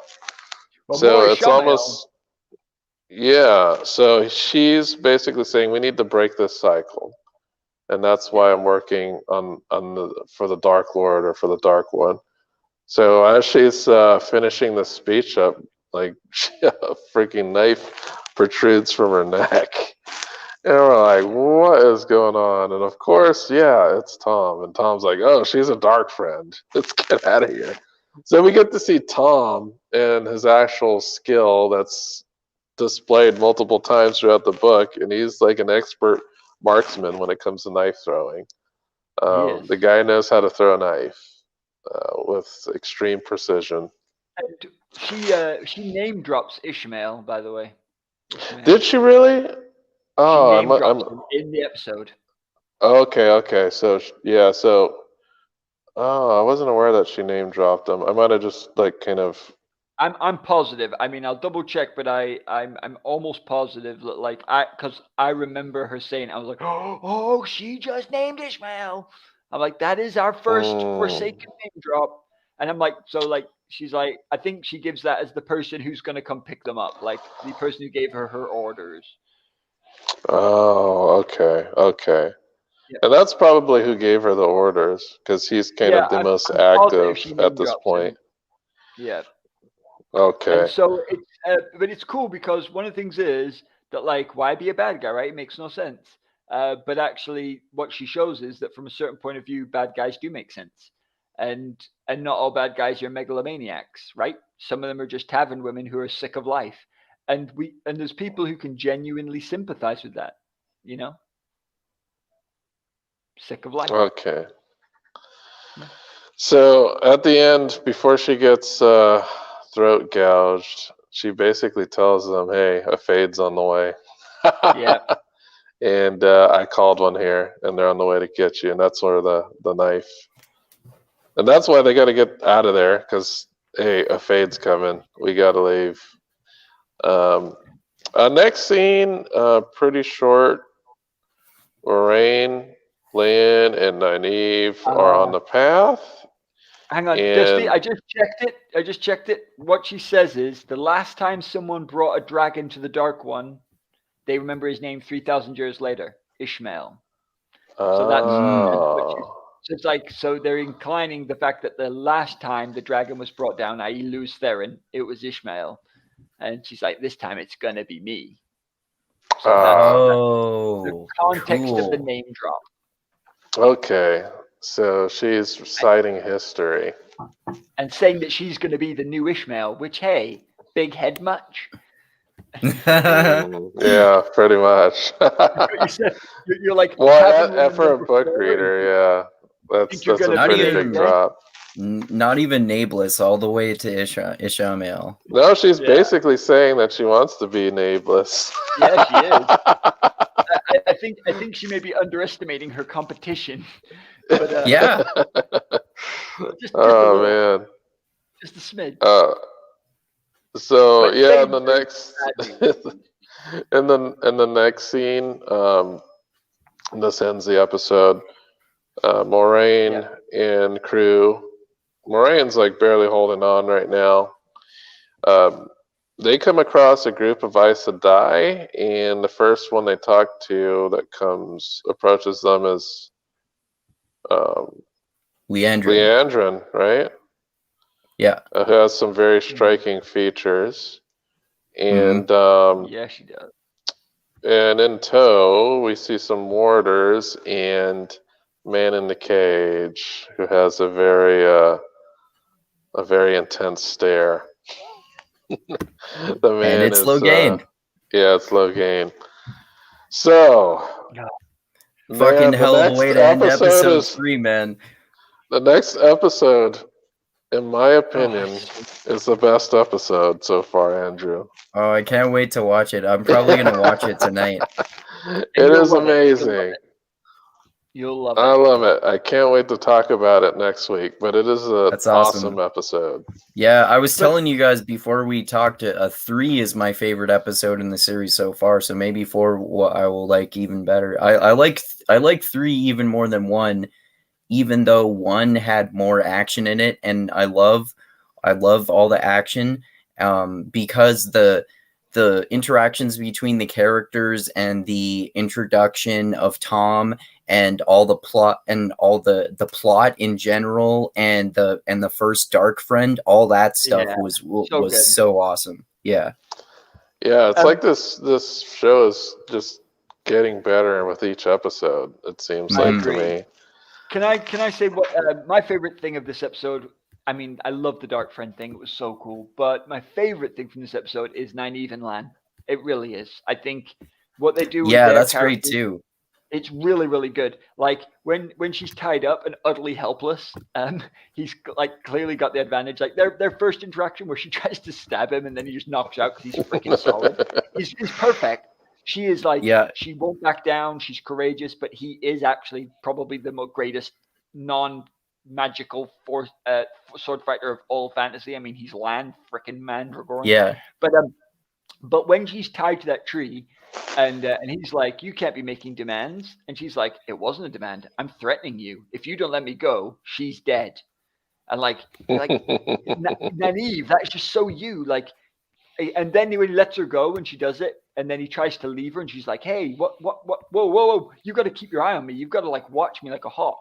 And he's like, "No, I now know who you are. There's no way you're letting her die. Like now you've laid your hands on her to help." Like he gets her immediately, and she gets him, and he doesn't like it necessarily, but he respects it. And that to me just teams of their relationship in the book. Like, in fact, it does better than their relationship is described in the book.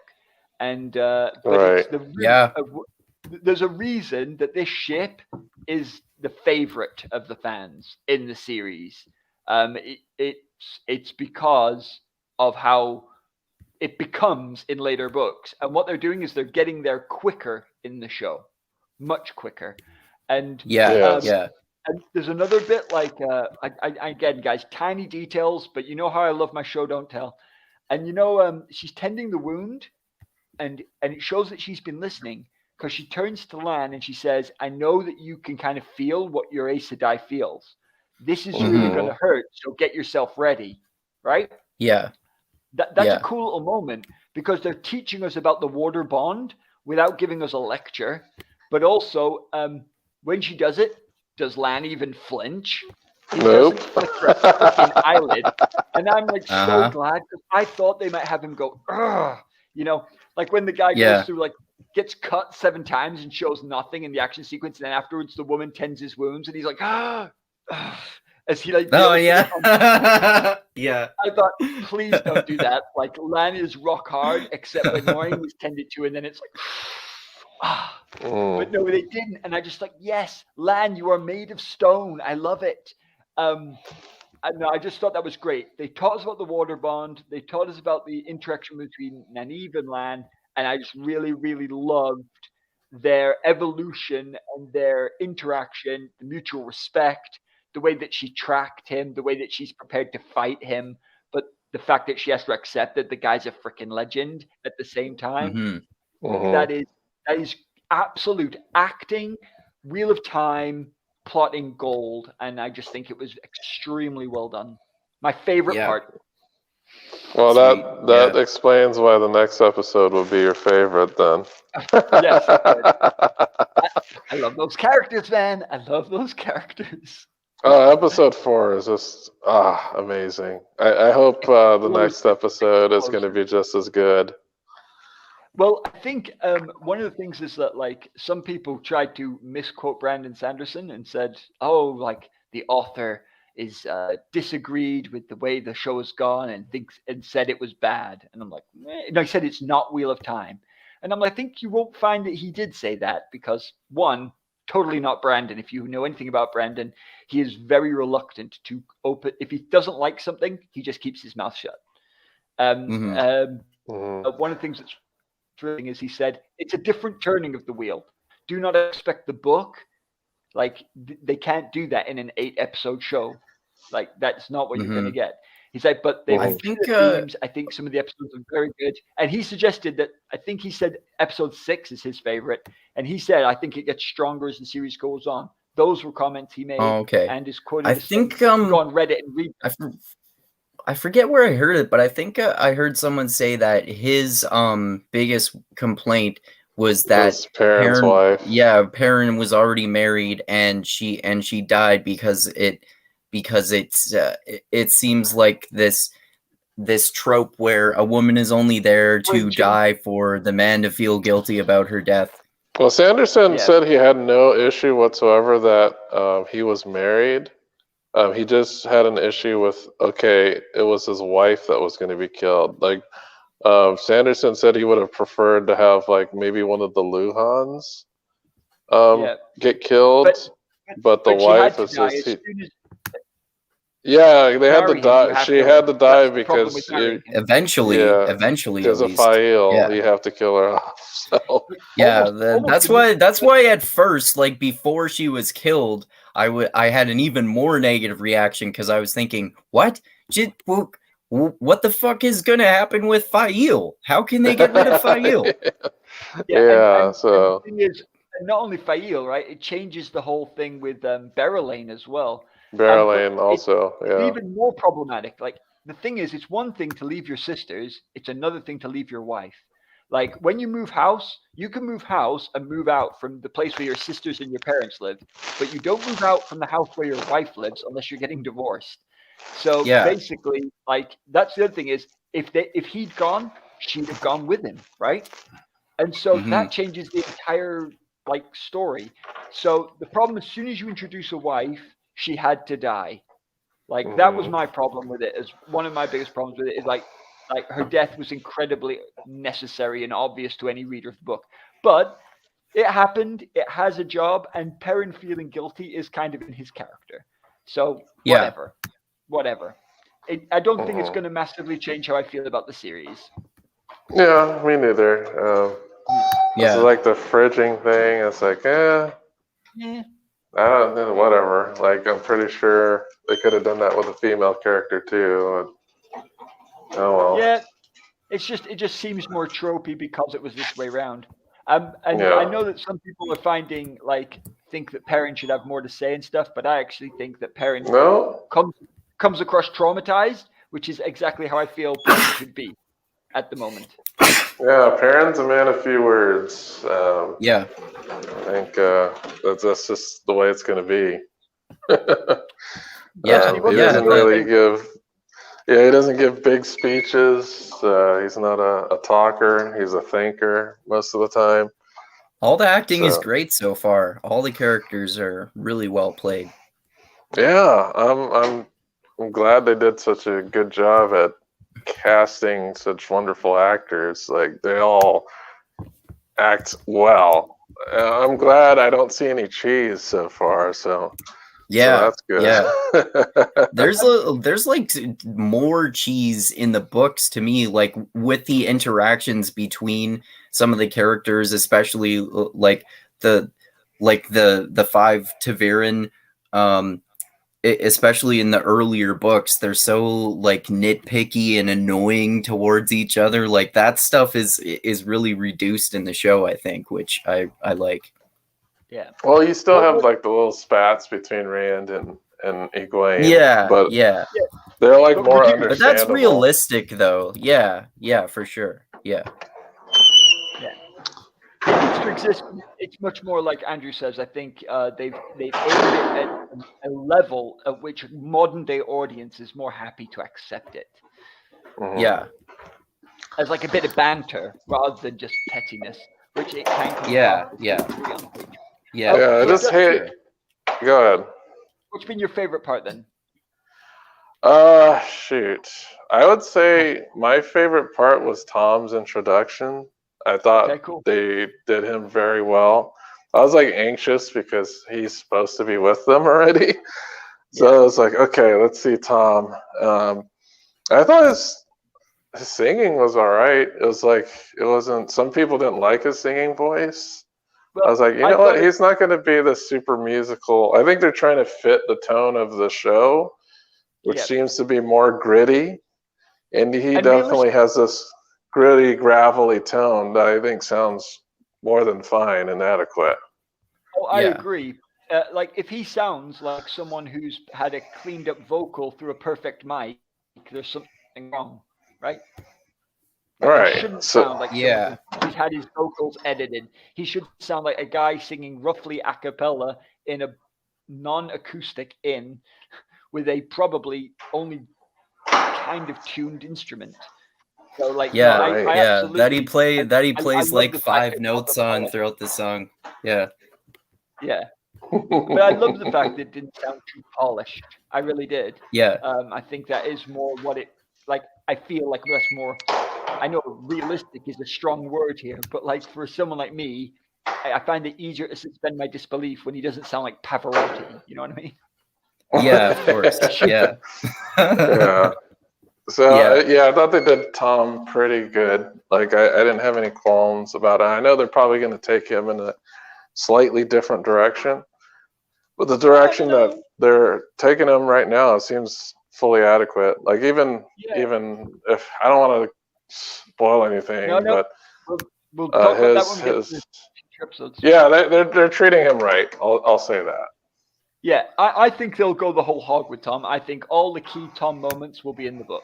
That will be here, I think. Well, from now on, because we had missed some key Tom moments from Shadow Logoth.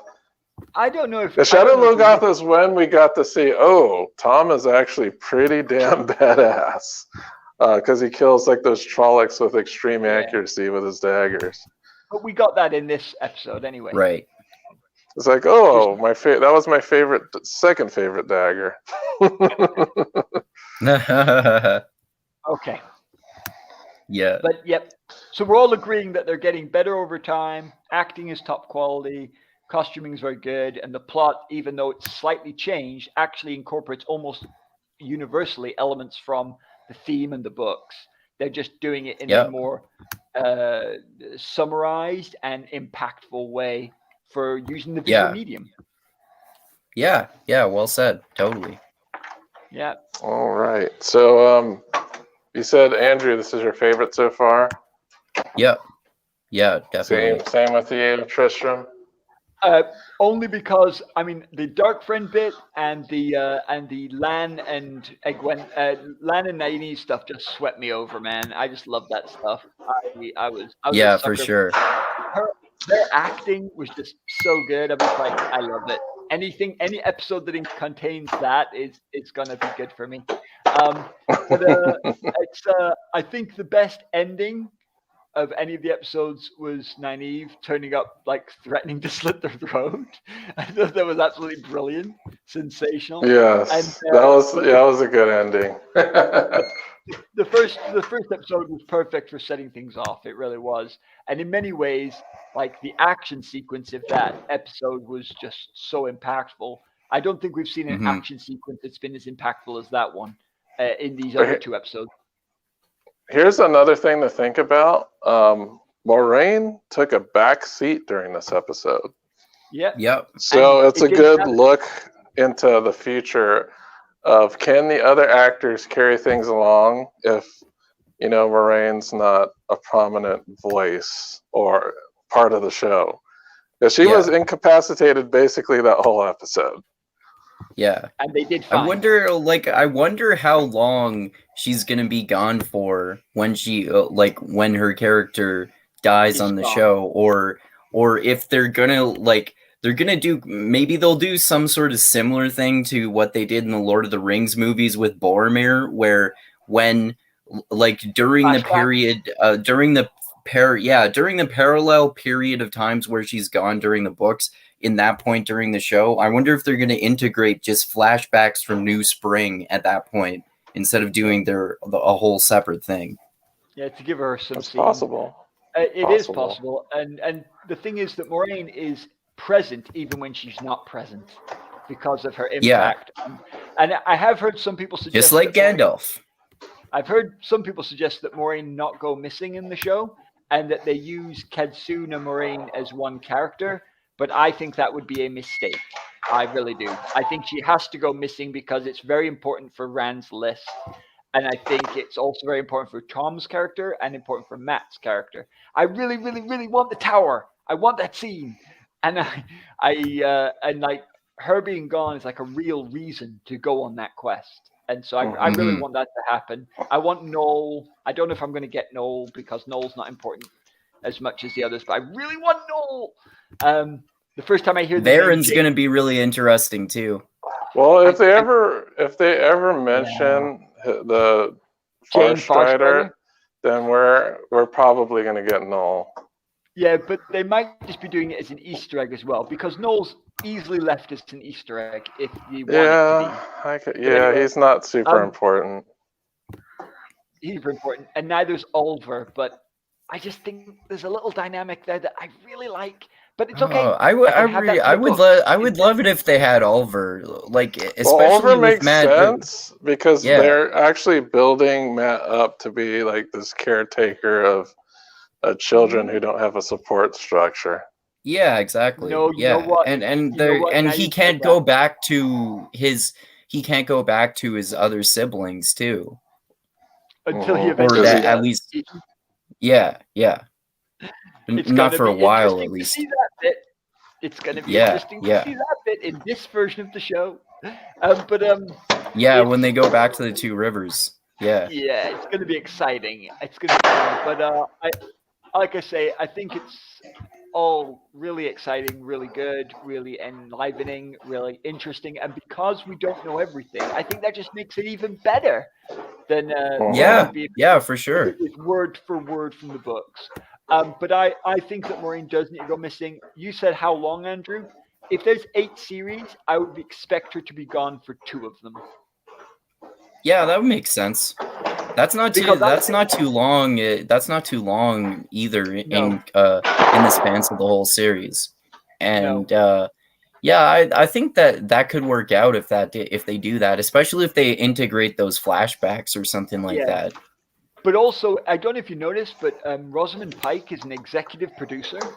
Yes, I saw that. I did notice that, yeah. She is the one who could stop acting and still stay very much associated with the show and not need to go off and find other work, which could then complicate her returning, which is often one of the problems.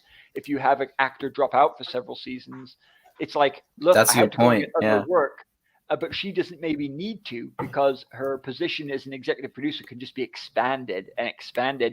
And if she's getting enough money and interest that way, and this becomes a career-defining role for her, which it could be, if this expands like Game of Thrones did, it could be a role that she definitely doesn't want to surrender under any circumstances. And if she's got that behind the camera stuff going on, I think she's more likely to be up for that. Yeah. Yeah. Yeah, for anyway, sure. But yeah, she's definitely invested. You know, she read the first audiobook. Yeah. And she is invested, and like, may this go well. And like I said, they've had some pretty good feedback, and it seems that the main people I've heard who've got a problem with it seem to just be purists, which is very encouraging, because that means the general populace, which is who they're relying on, are on the whole very happy. Yeah, for sure. Exciting. Yes, definitely. I so want this to do well. Yeah, me too. Seems to be going great so far overall. And I'm from what I've heard, Amazon is very happy about their numbers that they pulled so far. Brilliant. And the thing is, what we said as well is that episodes are getting better, and that's exactly what you want. You don't want like an amazing pilot and then people say, oh, but the next bit's disappointing and slow. They're not saying that. Yeah. They're going, it's getting better and better and better. And it's just, I can't wait.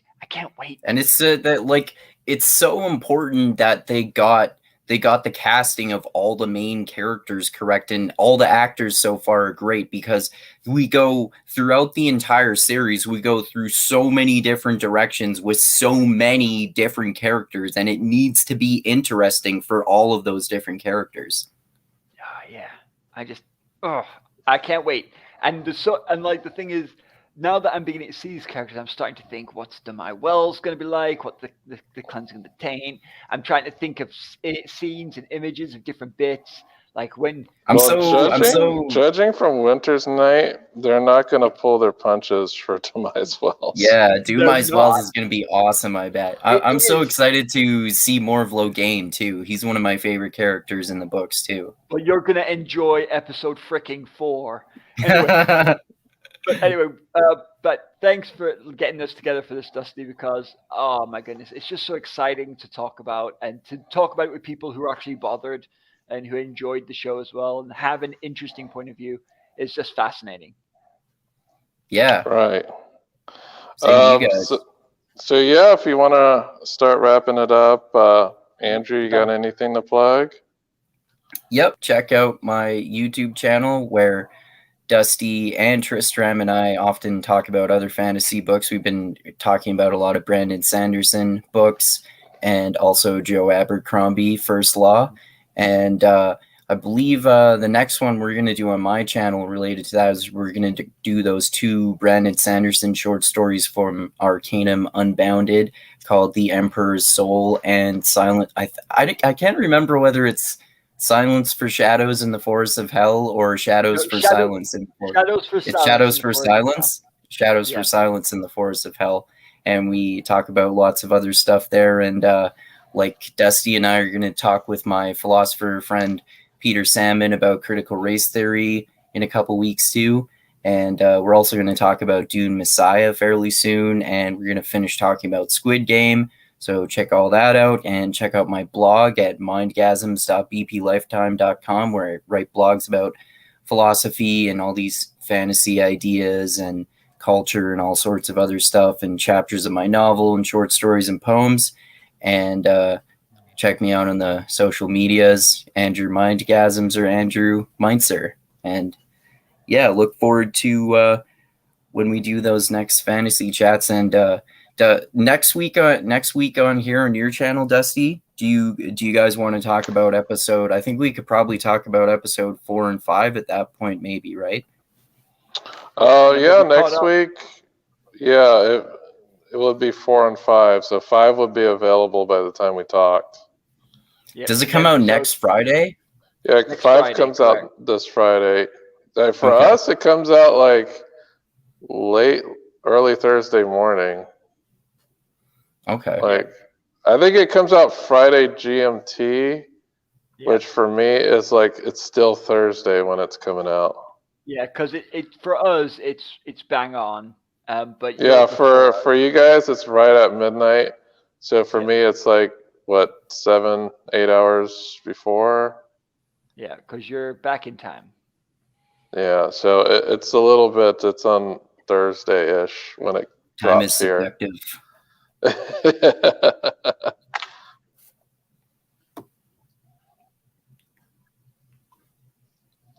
So thank you guys for coming on. Next week we're going to talk about 4 and 5, and once the show's done, we'll get back to like our mainline stuff that we usually talk about. But right now the show's taking priority for now, and it's only 8 episodes, so we basically really? have Oh, wow. we only have 4 more. Yeah. Okay. And that we have... we go.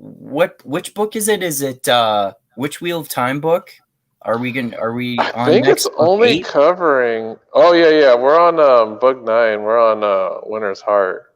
Okay, and also I've finished Sword of Truth book 3 and Castlevania season 4 now too, so we'll be good for a long time. Yeah, Sword of Truth book 3. Oh man, I hated that book. Book 2 was so much better. Book 2 is pretty good. Book 3 is like, man, I'm not liking it that much here. Yeah, I don't know. Is this your first time reading it? Yes, it's our first time. Well, no, Andrew's read it before, but I think I read the first 3 before. I bailed after book 3 the first time I read them. This is my first time. I thought book 2 was pretty decent, but this one was like, I guess anytime they focus on Richard, that's when it's not that great. It seems like the other characters are way more fun. Like I like Zed. I like Zed and Kaelin. Is this Blood of the Fold that you're Yes, Blood of the Fold. Yeah. Yeah, it's not awesome. You've also got the Temple of Winds next as well, so you're in it for the long haul. But yeah, I already got it from Audible, the next book. But there's some pretty good ones as well. Like I think, well, no, I guess book 2 was good. I like book 2. Yeah, and there's some parts of Wizard's First Rule that's quite clever as well. Yeah. And there's some bits in, I think it's Faith of the Fallen, which is really good as well, even though it's extremely capitalist versus communist. It's ethos. Like he can't. It's funny how the villains talk like Russian sometimes too. He can't quite put that pen down. But anyway, that's not what we're here to talk about. But my goodness.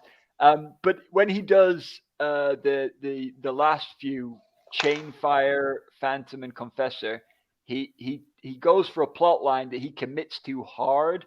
And I've got to admit, the guy, when he commits the plot line, he commits. And so a few people have tried to do the plot line that he does. And but I think he does it one of the best. Like he really commits to it hard.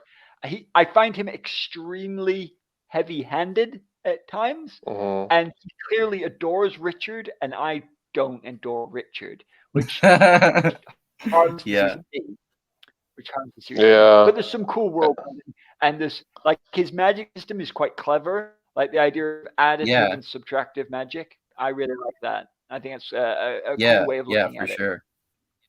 Yeah, definitely. But yeah, he's done something I could never do. So full respect to you, Mr. Goodkind. May you rest in peace. I don't have as much hatred for him as someone like Daniel Green does. Yeah, Daniel Green straight out hates him. Yeah. there's no like sometimes I'm like weird because Daniel Green will give really bad reviews to books, and that actually makes me want to read them. Yeah. Well, so sometimes we occasionally totally disagree with him too. Like, what was that? What was that grimdark series about that female killer that you and I read that we thought were awesome but he hated? Yeah, Dark Days, or I forgot what it's called. That was one of the books. I can't believe I'm forgetting the name of the series, but yeah, he hated like something Chronicles, like the Dark Knight. Nevernight. Yeah, Nevernight. Yeah. He hates those, but I love those. Yeah, they're like pretty grim dark. Yeah. He hated that. He hated book 6 of Dresden Files. Like he was I about to love that quit book. this. Oh Yeah, he man. was about to quit the series based off of that book. And that Oh. was like, I gave that one 5 stars. I really liked that Yeah, one. me too. Yeah, me too. And then he actually got to changes, and that turned Dresden Files into like one of his top 5 series of all time. Changes is a fucking amazing book. We have to talk about all of those eventually. Yeah. Yeah, I can't. Yeah, you gotta. I sent the library checkouts. I sent the first Dresden book. If you want to listen to that.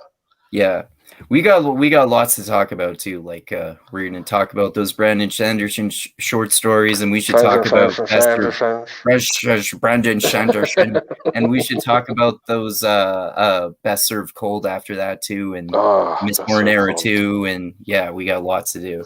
So much good stuff, and I've listened to those all, and I'm eager to listening to them again. Me too. All right, I think we should let Tristram go to bed. Yeah. Yeah, man. Thanks for joining us, and next week we're going to talk about episode 5 and 4 and 4 and 4 and 5. Do not be skipping 4. 4 is freaking awesome. Yeah, 4 is great. I love it. All right. Ciao, guys. All right. Take it easy. All right. Adios. Until next time, everyone. All right, man. Thank you for showing up and having our discussions. It's always awesome. And join us. Are we doing what's on your plate for next week? Next week. Next week the plan is for you and Parker and I to talk about Dune Messiah, and we can finish talking about Squid Game as a backup if that ends up not working out. Okay, great. All right. Well, yeah. Check out his channel, like and subscribe. I'm on there all the time. Yeah. So, so you guys take it easy and have a great day. Have a good night, everyone. All right, bye-bye. All right.